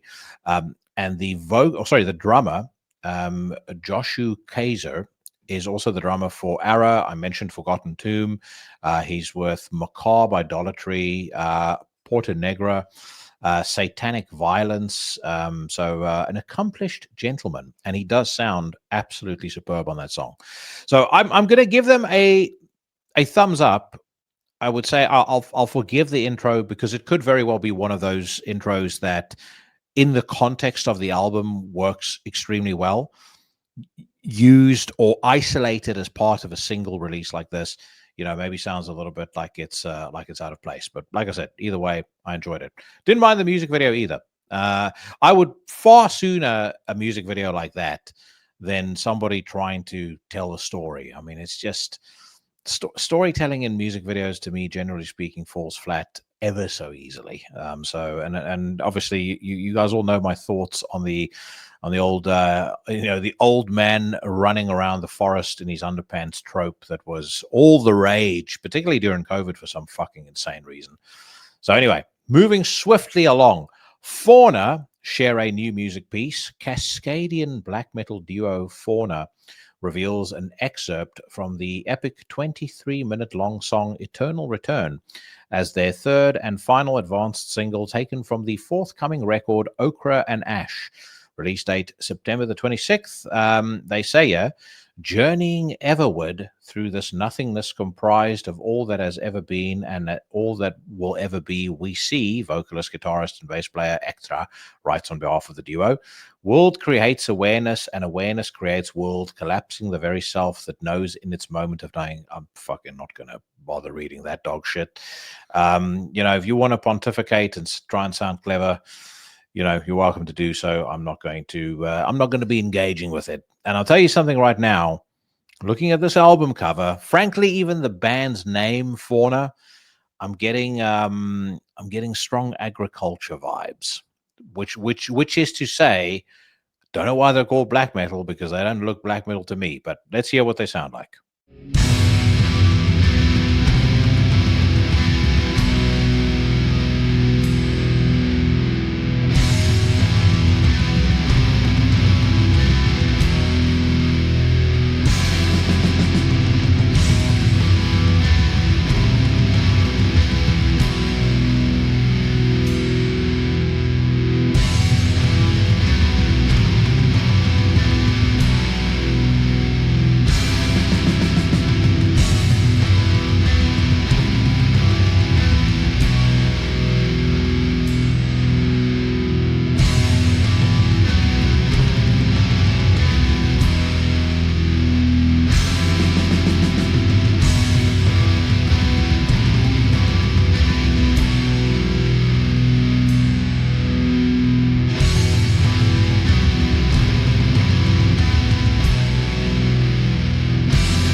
I'm going to try my very best to be fair to this band, because this is an extract from a 23-minute long song. You never know what's to come. But I am not impressed by the first 2 minutes, 20 seconds that I have heard. And even though it doesn't quite reach the depths of shite that, frankly, agriculture have turned into their very own kingdom, it's it's. I certainly wouldn't call what I just heard black metal. It sounds dark-ish. There's a bit of atmosphere there, but where's the fury? Where's the fucking rage? And the other thing I sat thinking about as I was listening to this is, imagine seeing this live. I couldn't imagine something more boring. The 2 minutes, 20 seconds that I just heard there, if I were to see that live, would feel to me like fucking 2 hours. So again, it may have its audience. Its audience is not me, and I very much doubt that it's going to be anybody else from the Legion. Somebody asked the question on last week's news rant about subgenres that I think this decade will be known for, and I actually thought about that after myself and Justin discussed it, and I do think this tepid, weak, watered down brand of black metal that is fouling up the whole scene. I think that this decade will be known for some of that too. And I'm going to dub it henceforth weaklings black metal, because that is exactly what it is. All this miserable sounding shit that, has absolutely no aggression, no fucking sack whatsoever. And frankly, it doesn't sing about Satan. It's just not. It's not up to snuff. I can't fucking stand it. And there's a lot of those bands that are just incredibly popular for some bizarre reason. What I find, there's also a very distinct kind of audience member attracted to that style of black metal, and they're generally not people that I would ever get on with on a personal level. Let's just put it that way. So yeah, those people probably are swooning in fucking fits of ecstasy over this new Fauna track. I myself am not. Moving along, my friends, Tribal Gaze release a new track to the Spoils of Faith. Texan death metal outfit Tribal Gaze have unveiled a music video for their new single, To the Spoils of Faith. The track features guest vocals from Ross Hansen of Idaho hardcore act Ingrown. Tribal Gaze's upcoming album, Inveighing Brilliance, will be released on October the 17th via Nuclear Blast. Let's hear what it sounds like.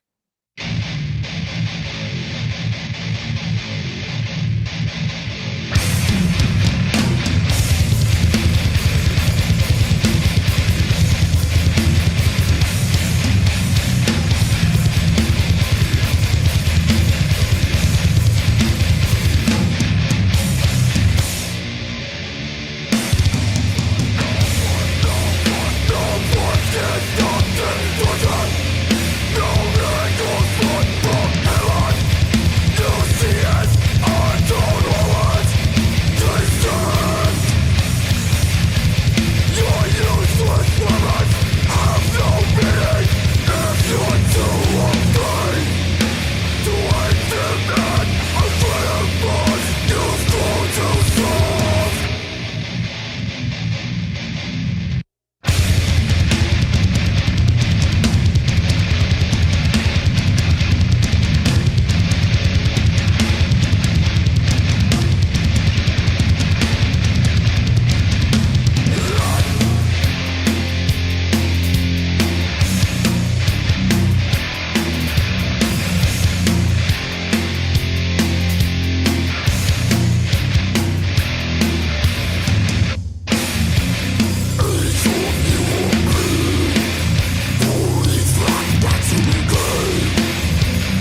Says here, guitarist Quinton Stortz commented as follows: Spoils was written with one purpose, to cause violence from start to finish.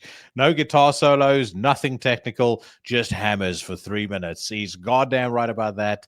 I've got to say, I enjoy it. It's not the most imaginative death metal that you'll ever hear, but I mean, who gives a shit? It just sounds fucking nasty. It sounds ready for a fight. It sounds like it's spoiling for an ass kicking from beginning to end.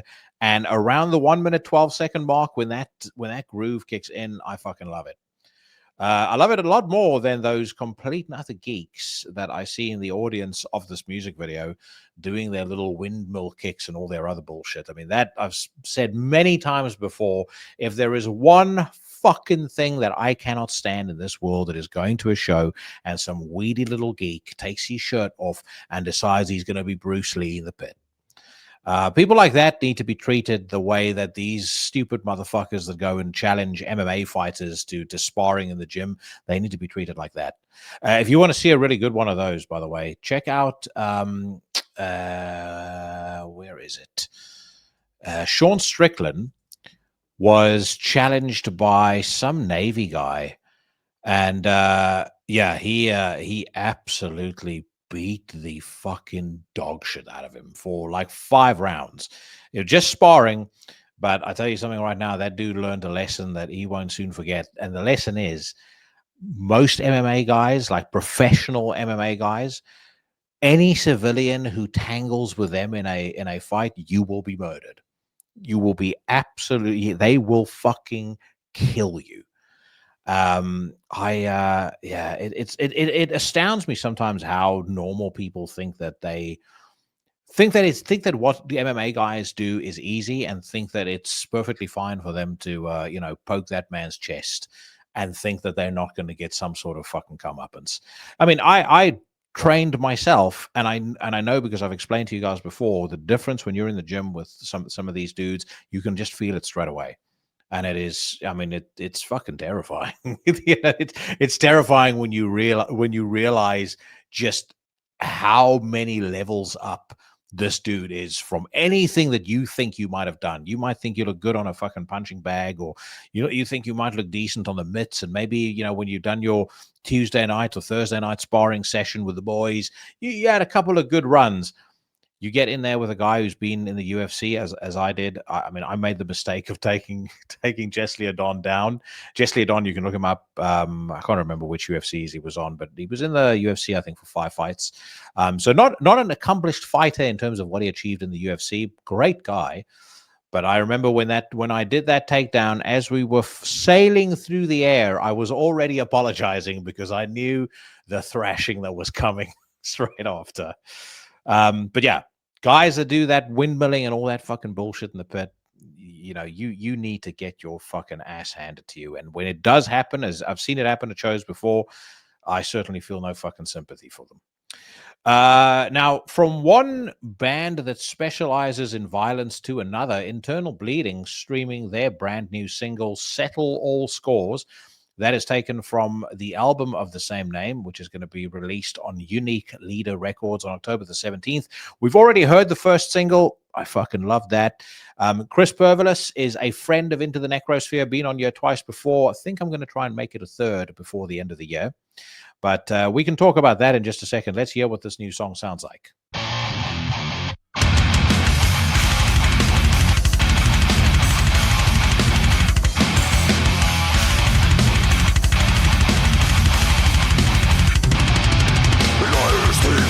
It's like a slice of throat. So dirty bad. And my life turns to blood. The shit has got to end. Vision turns to blood. Now I have my revenge. Turn to my enemies. Spitefulness and hate. Never going out of guilt. So I'm my revenge. Swim a book and play yourself. Revenge is a bitch. With you for who you are. You know I'm not your friend. Turn to my enemies. Spitefulness and hate. Never going out of guilt. So I'm my revenge. Swim a book and play yourself. Revenge is a bitch. With you for who you are. You know I'm not your friend. Settle all scores. This ain't a game. Don't get real good. Honest to yourself to blame. Settle all scores. Till the run on. Yeah, you're staring down the barrel of a fucking gun. Take what's yours. This ain't a game. Don't get real good. Honest to yourself to blame. Settle all scores.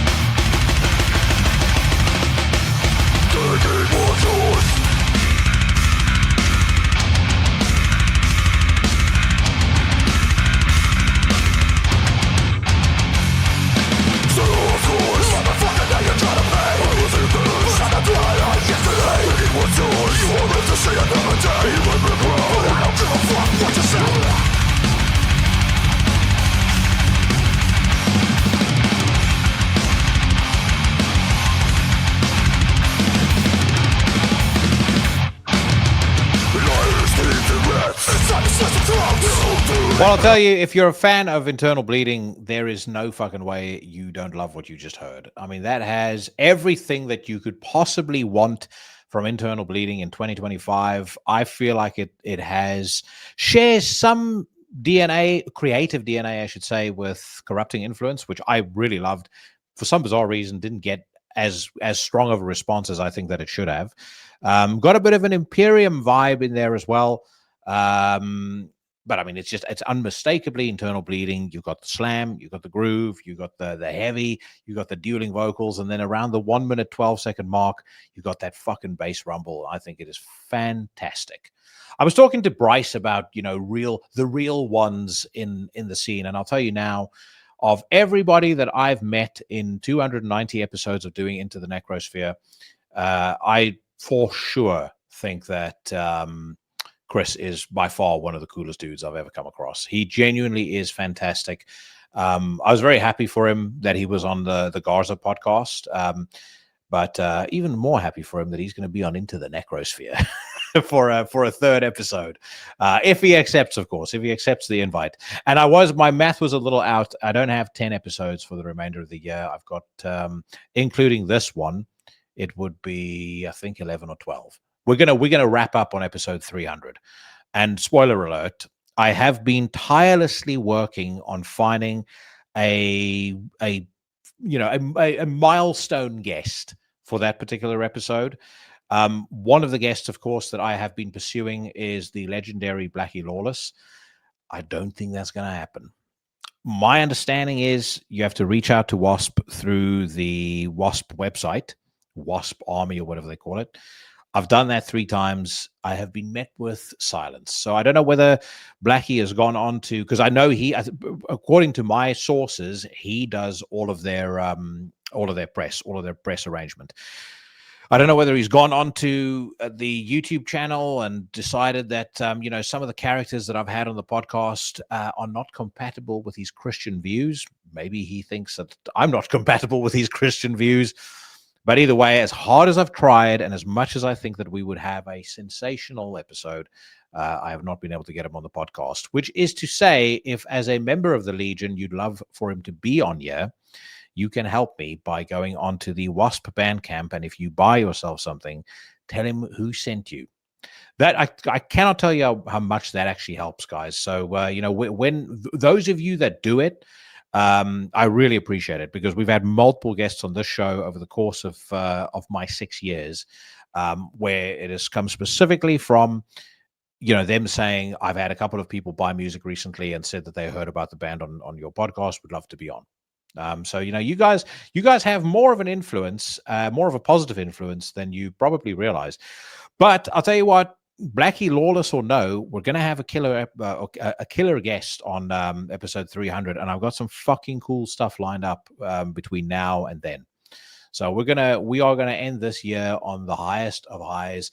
As things stand right now, for anyone interested, I exceeded my total view number on YouTube for 2024 back in July of this year. So I think in this year alone, I'll do more views on YouTube than I have done for the preceding 5 years. Downloads on Spotify and all the audio platforms are higher than it's ever been. It really feels like after Fortress and after Beyond the Gates, this podcast just fucking took off. And again, could not possibly have done it without the Legion. And whatever happens to this podcast, the one thing that's never going to fucking change is it is always going to be about crushing wimps and slaying posers. Blind Dead 23 deliver a brand new single following the recent news of their signing to Peaceville Records, the article reads. Polish metal juggernauts Blind Dead 23 have shared a new standalone single, Disposed. It was recorded, produced, mixed, and mastered by Kuba Mankowski. Blind Dead 23 sounds disturbingly like a new metal band. The band photo, not so much, but not knowing anything about their music, I'm going to predict either something that sounds like new metal or something that sounds like Dismember. Let's find out whether or not I'm correct on either of my guesses.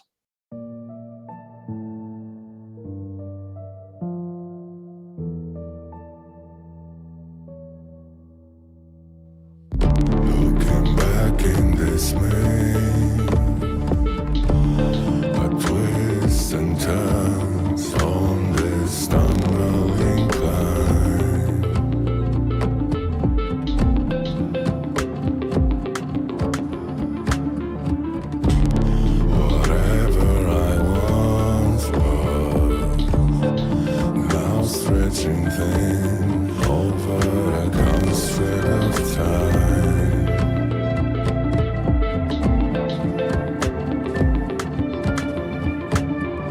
The dreams that I once had,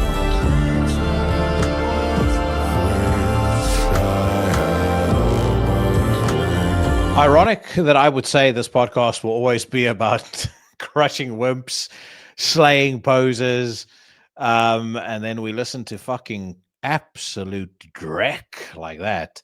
That gets both thumbs down. I would have taken fucking new metal over that. I mean, that just sounds like boring, stupid fucking shit.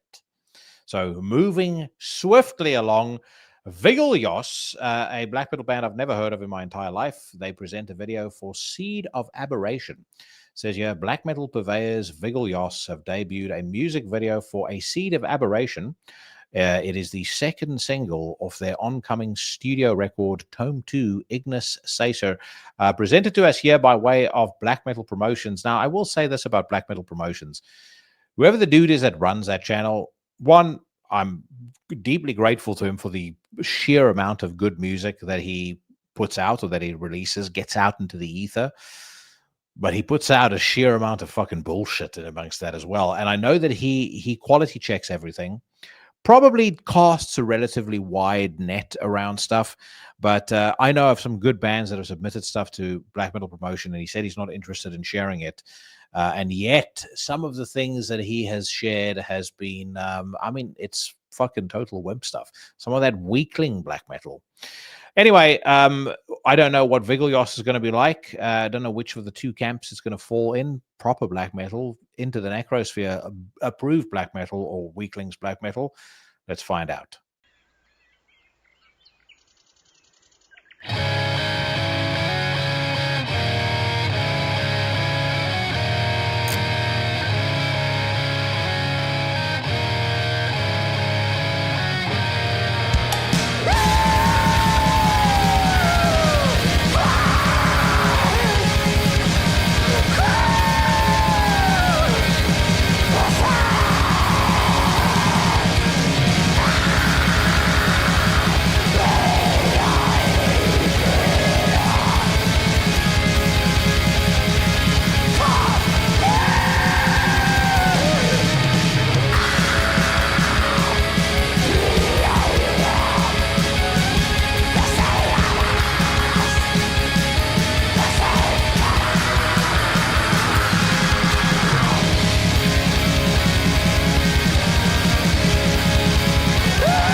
It cannot possibly be a good thing that I have spent the last 2 minutes debating with myself as to whether Vigilios is taking the piss. Between the lone cowbell that got the song started at around the 12-second mark, the beekeepers' uniforms that they are wearing on the music video, or that howl that came from the singer that sounded literally as if some stiletto-heeled fatso had just done the old 12-6 on his nutsack. Yeah, it's just not it's not my scene, this. Just looking at them on Metal Archives, it seems like it may potentially be a one-man black metal project. The frontman's name, or the man responsible, is Luca Piazzalonga. Although on the band photo there's 3 people, so who knows? Maybe the entry on Metal Archives just isn't up to snuff or isn't complete. But I'll tell you something, it's irrelevant because I would not willingly listen to this fucking trash ever again.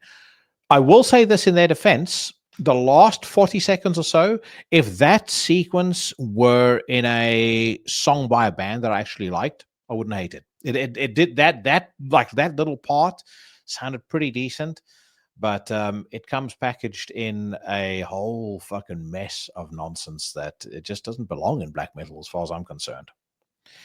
Crowbar announced headline shows in the UK and Ireland. A lot of you have let me know about this, and got to admit, very excited about it. It says here, US sludge metal juggernauts are pleased to announce a set of headlining tour dates, blah, blah, blah. Long story short, they're playing at the Electric Ballroom in Camden, London on the 27th of February, and I'll definitely try and be there. And I will try my best if to see whether or not I can do a face-to-face interview with Kirk. Cannot promise anything, of course, because I know he'll be a busy man and a man in demand, but let's see if I can make it happen.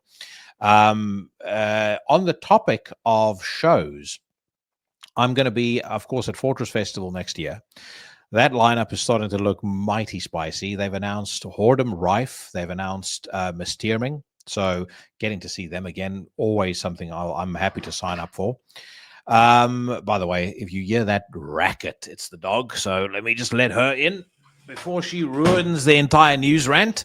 But anyway, yeah, so Mysterium, Whoredom Rife, the big one, the one that I'm the most excited about, Akerkocker doing Corazon end to end. I missed them at Damnation when they did this. So getting to see them do it at Fortress, I cannot fucking wait. We will be doing another Fortress Festival again as well, incidentally. So if you are going, you make sure that you plan your day accordingly. I want to see every single person packing out that hall where we do the Fortress the Fortress Forum.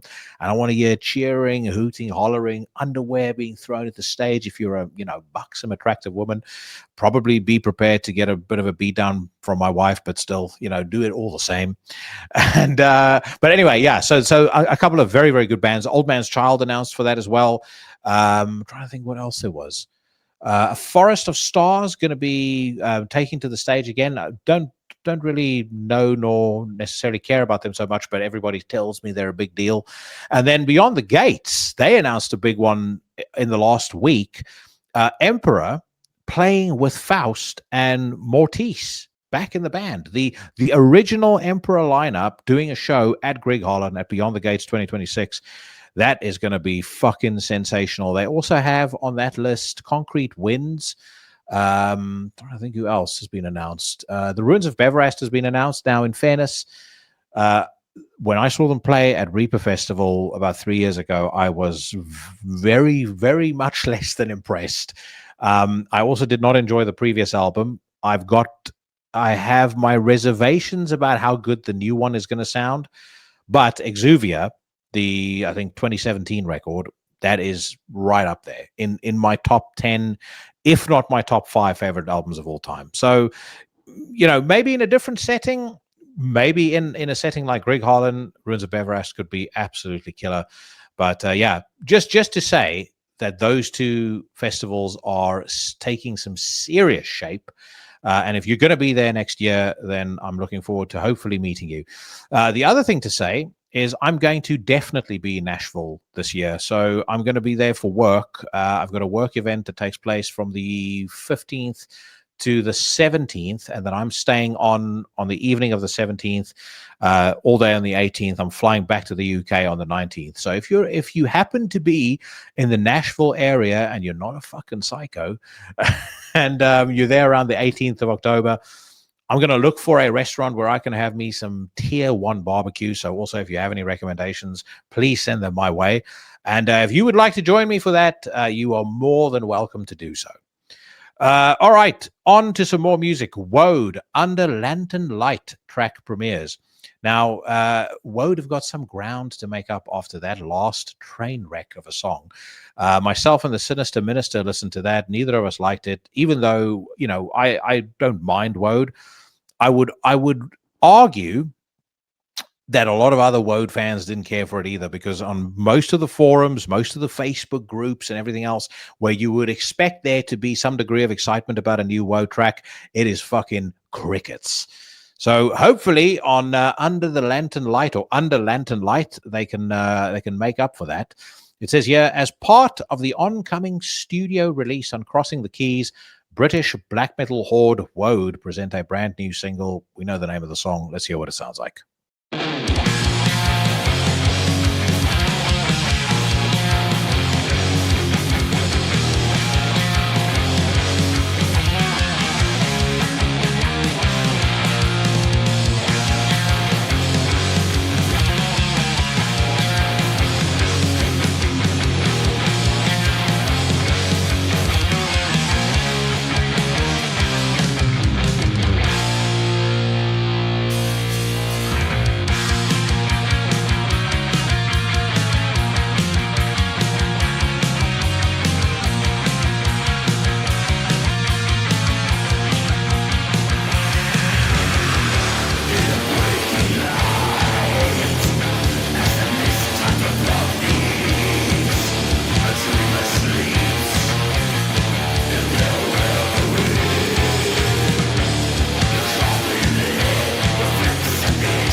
So there's good and bad.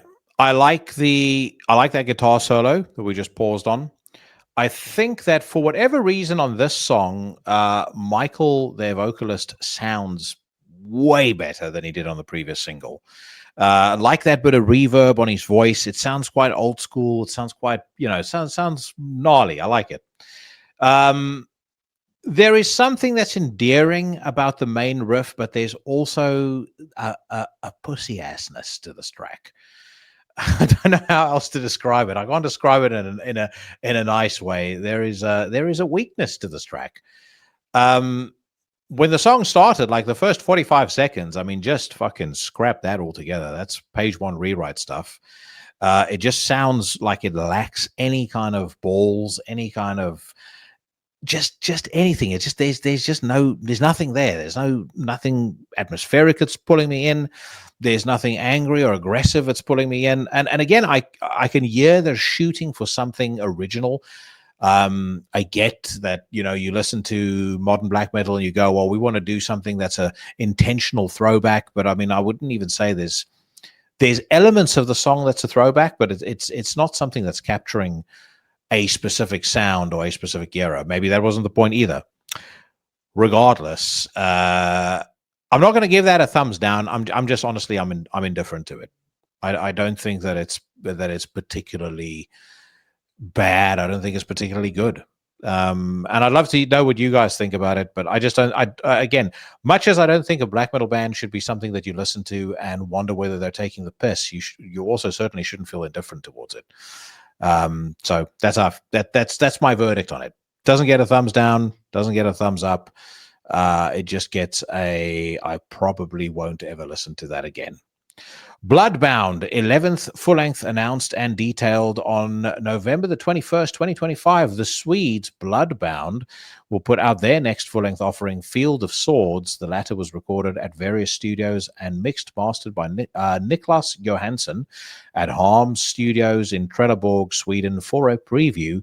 give a listen to the first single called Defenders of Jerusalem.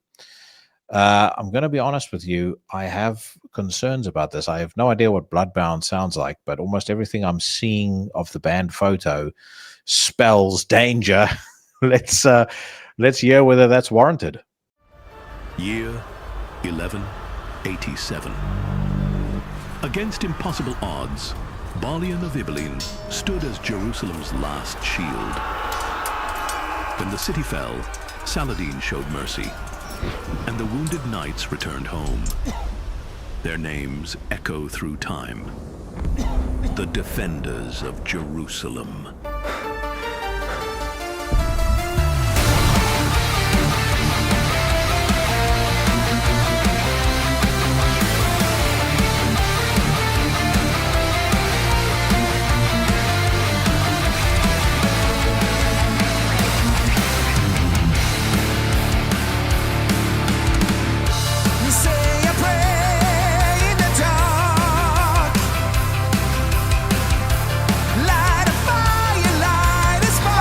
That is some grade A dog shit, and I am not going to continue it any longer.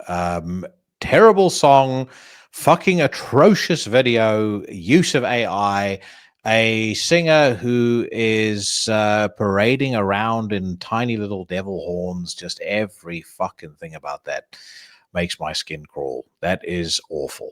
Absolutely fucking awful. Who listens to music like that in 2025, I wonder? Okay, let's hope that this band is a palate cleanser. Demon King put out a new song for us to listen to. Blackened technical death metal formation Demon King are streaming new tunes off their upcoming debut studio album Death Knell, which will land in stores on November the 14th via the Artisan Era. We're going to listen to the title track off this album. And like I said, may it be badass enough to wipe the memory of that bloodbound bullshit from our recent memory, from our conscious.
So we start off with some Nightmare on Elm Street kind of shit at the beginning there. Sets a very nice atmosphere. I jokingly say Nightmare on Elm Street kind of shit, but there's definitely like a horror soundtrack feel to that opening sequence. And then when the song kicks in properly, you realize you are dealing with some serious fucking virtuosos, and without even looking at who's in the band, I mean, you could just hear it from every single corner. The bass sounds fucking awesome. The drummer sounds like he is on 70 different kinds of Mexican supplements. And then it turns out that he's chasing Westmoreland, which in my view, one of the best drummers on the face of the earth. Has drummed for Abigail Williams. I've seen him drum for Hate Eternal. If you go online, you can see a bunch of live videos of him drumming. The guy is fucking incredible. And you got Matt Brown on guitars and vocals, Jordan Scott on vocals. Yeah, I love it. Absolutely fucking love it.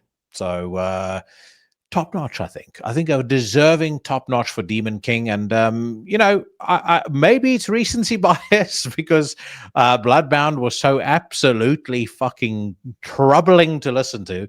But I'm digging what I'm hearing from Demon King without a shadow of a doubt.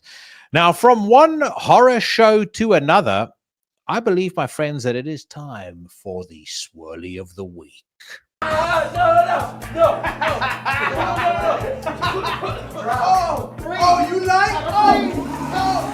For the Swirly of the Week, we head over to Kiss My Heavy Metal Ass, a Facebook group who on the 8th of September posted a photo of Tom Araya and his wife Sandra renewing their wedding vows at their ranch in Texas with the legendary Gary Holt officiating. I've seen video of the event. Seemed like a lovely affair spent with close friends and family.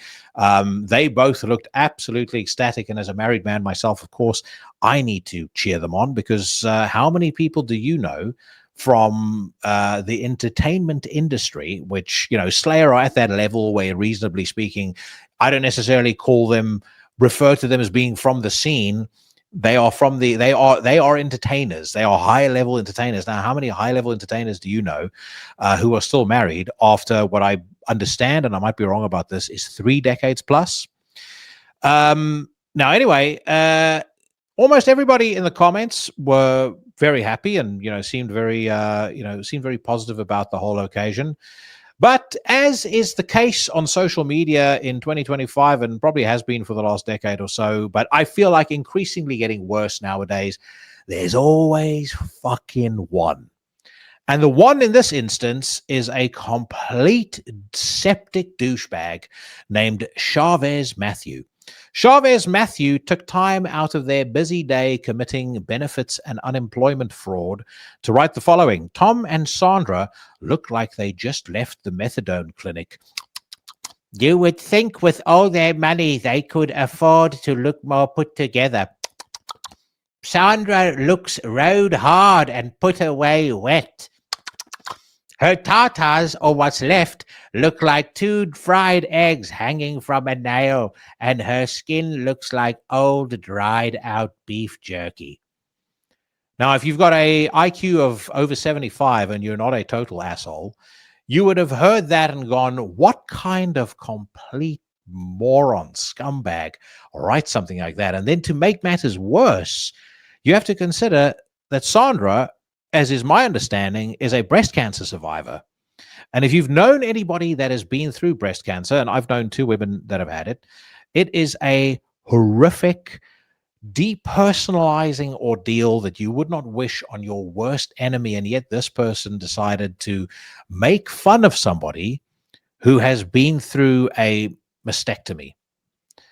The thing about people like this, you can get annoyed about it. You can get riled up about it. And of course, I'm doing a Swirly of the Week, partly because I'm annoyed about it, but just partly because I wanted to get this off my chest. But the thing about people like Chavez Matthew is they're all the fucking same. When you go onto their social media profile, you find a couple of common threads that come screaming at you straight away. Number one, they look like complete and utter dog shit. Number two, they are either doing the most menial dog shit job you can imagine, or they don't work. Number three, in their bios usually is a laundry list of fucking mental health disturbances, most of them probably self-diagnosed, and just all sorts of fucking nonsense, stupid social causes that they know nothing about, just the stats. It's like they get given a starter kit for being an absolute fucking weapon in 2025. And as I said, every single one of them is exactly the same. By every measure of human excellence, they are complete and utter failures. And that's why they behave this way. That's why they say these kinds of things. That's why nothing that comes out of them is positive or is intended to be in any way uplifting or injecting, exuding positive energy. And I think deep down they know it, and that's why they're so fucking embittered. The only thing that pisses me off more is the fact that these very people, as has been my experience of engaging with them either online or offline, they have appointed themselves, in spite of the fact that they are complete failures in every possible respect, they have appointed themselves as our moral arbiters and as the people whose ridiculous, misguided, uneducated views on politics we have to accept 100%. And if we don't fully acquiesce to it, we instantly lose our right to be left in peace. We are to be mocked, insulted, and in some cases, we lose our right to live. They will cheer you on if something terrible befalls you. And I can assure you right now, anyone who follows Sandra Araya on social media, they know that she's got some pretty defined political views, and she's not shy about sharing them. But whether you agree with it or not, like, why the fuck must you say something like that to somebody who, by all accounts, is nothing but sweet and nice? Everyone I've ever met who's met Sandra or knows her says she's absolutely fantastic. Chavez Matthew, on the other hand, pretends to be all about love and compassion, and I've had a gander at their social profile, and you see all the usual tropes on there.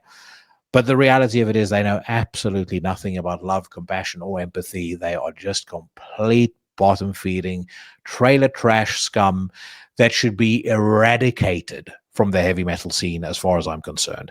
And in the spirit of that, Chavez Matthew doesn't just get a double dunker this week. They don't even get their head shoved down the toilet 3 times. They get something extra special, which is the Festival Outhouse Dip.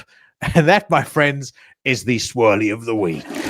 Getting back to some music, over on Blabbermouth, D. Snyder says the Twisted Sister reunion, not about the money. Although I'm sure he's going to be giving up those big paychecks, or giving all of those big paychecks to charity.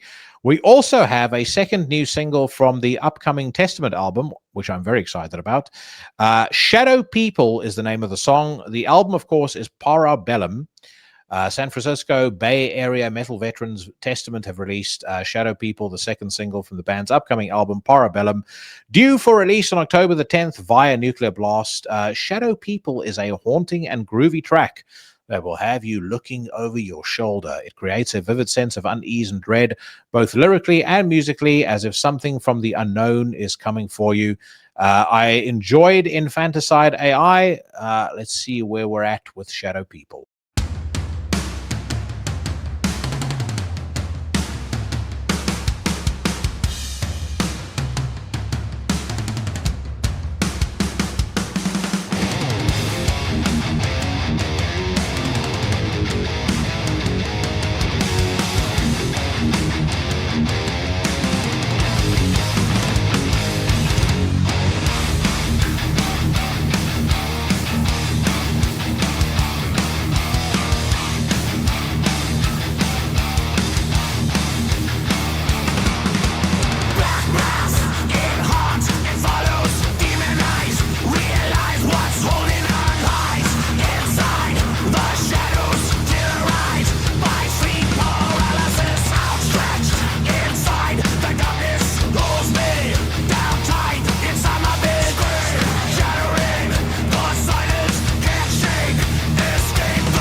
Name me one band from the old guard, one thrash band from Testament's generation making music that sounds that fucking badass. There is not one.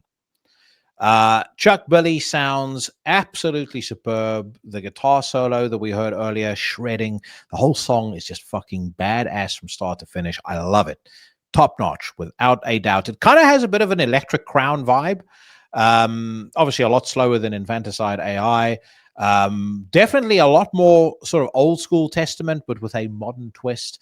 Yeah, that is fantastic. And again, on the list for episode 300, I would love to get Chuck Billy on the show. That one is not off the table entirely. So I'll let you know if it happens. If you don't follow me on the socials, of course, make sure that you do, because I normally share, if something big has happened, I'll share it on Instagram. Yeah, if I can get him on for episode 300, man, what a fucking great way to end an incredible year. But as far as that song is concerned, superb. I saw, by the way, before the ads all changed to clothing and boots worn by women of questionable morals, I saw some subwoofer ads. Just as a quick update on the old home theater. Going to be making a little update to my home theater this coming Friday.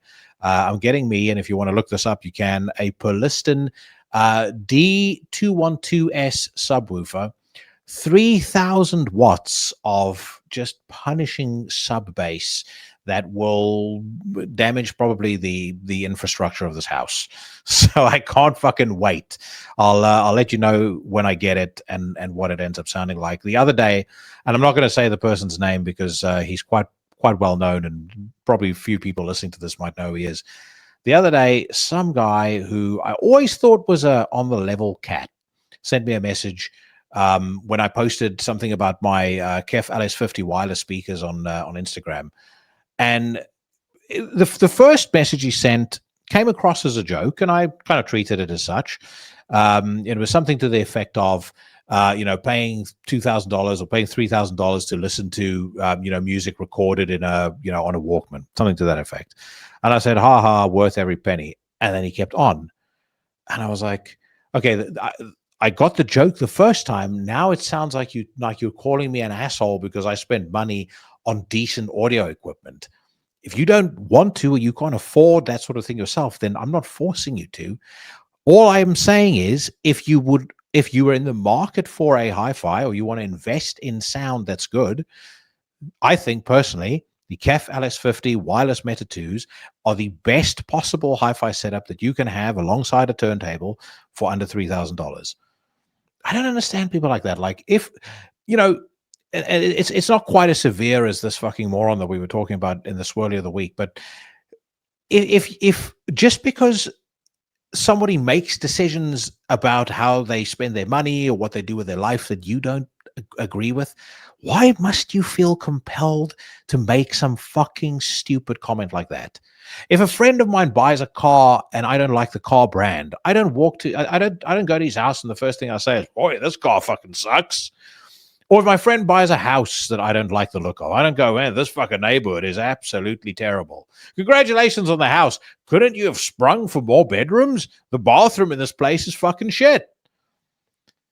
People are the worst. Anyway, I think, friends, we are basically at the end of the old news rant this week. And as always, I want to say a massive thank you to every single one of you. If you've listened all the way to the very end, you have my eternal thanks. I am back next week. John Krieger of Black Braid. I still get comments about the first Black Braid interview that I did, and I know there's a couple of people that are going to go, Black Braid, industry plant. I don't give a shit. He's a fucking great guy. And I'll tell you something, on this second interview, I realized that even more. So make sure that you're here next week for that. It is an interview well worth listening to, whether you're a fan of the man or not. Yeah, we're going to do some news ranting. I might even have a little premiere on the Sphere next week. So lots of good things coming your way.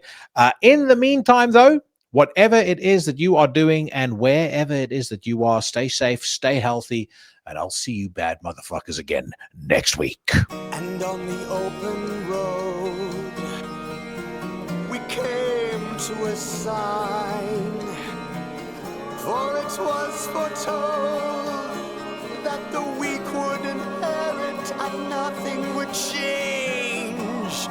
Here we are at the crossroads, standing face to back, still afraid to see our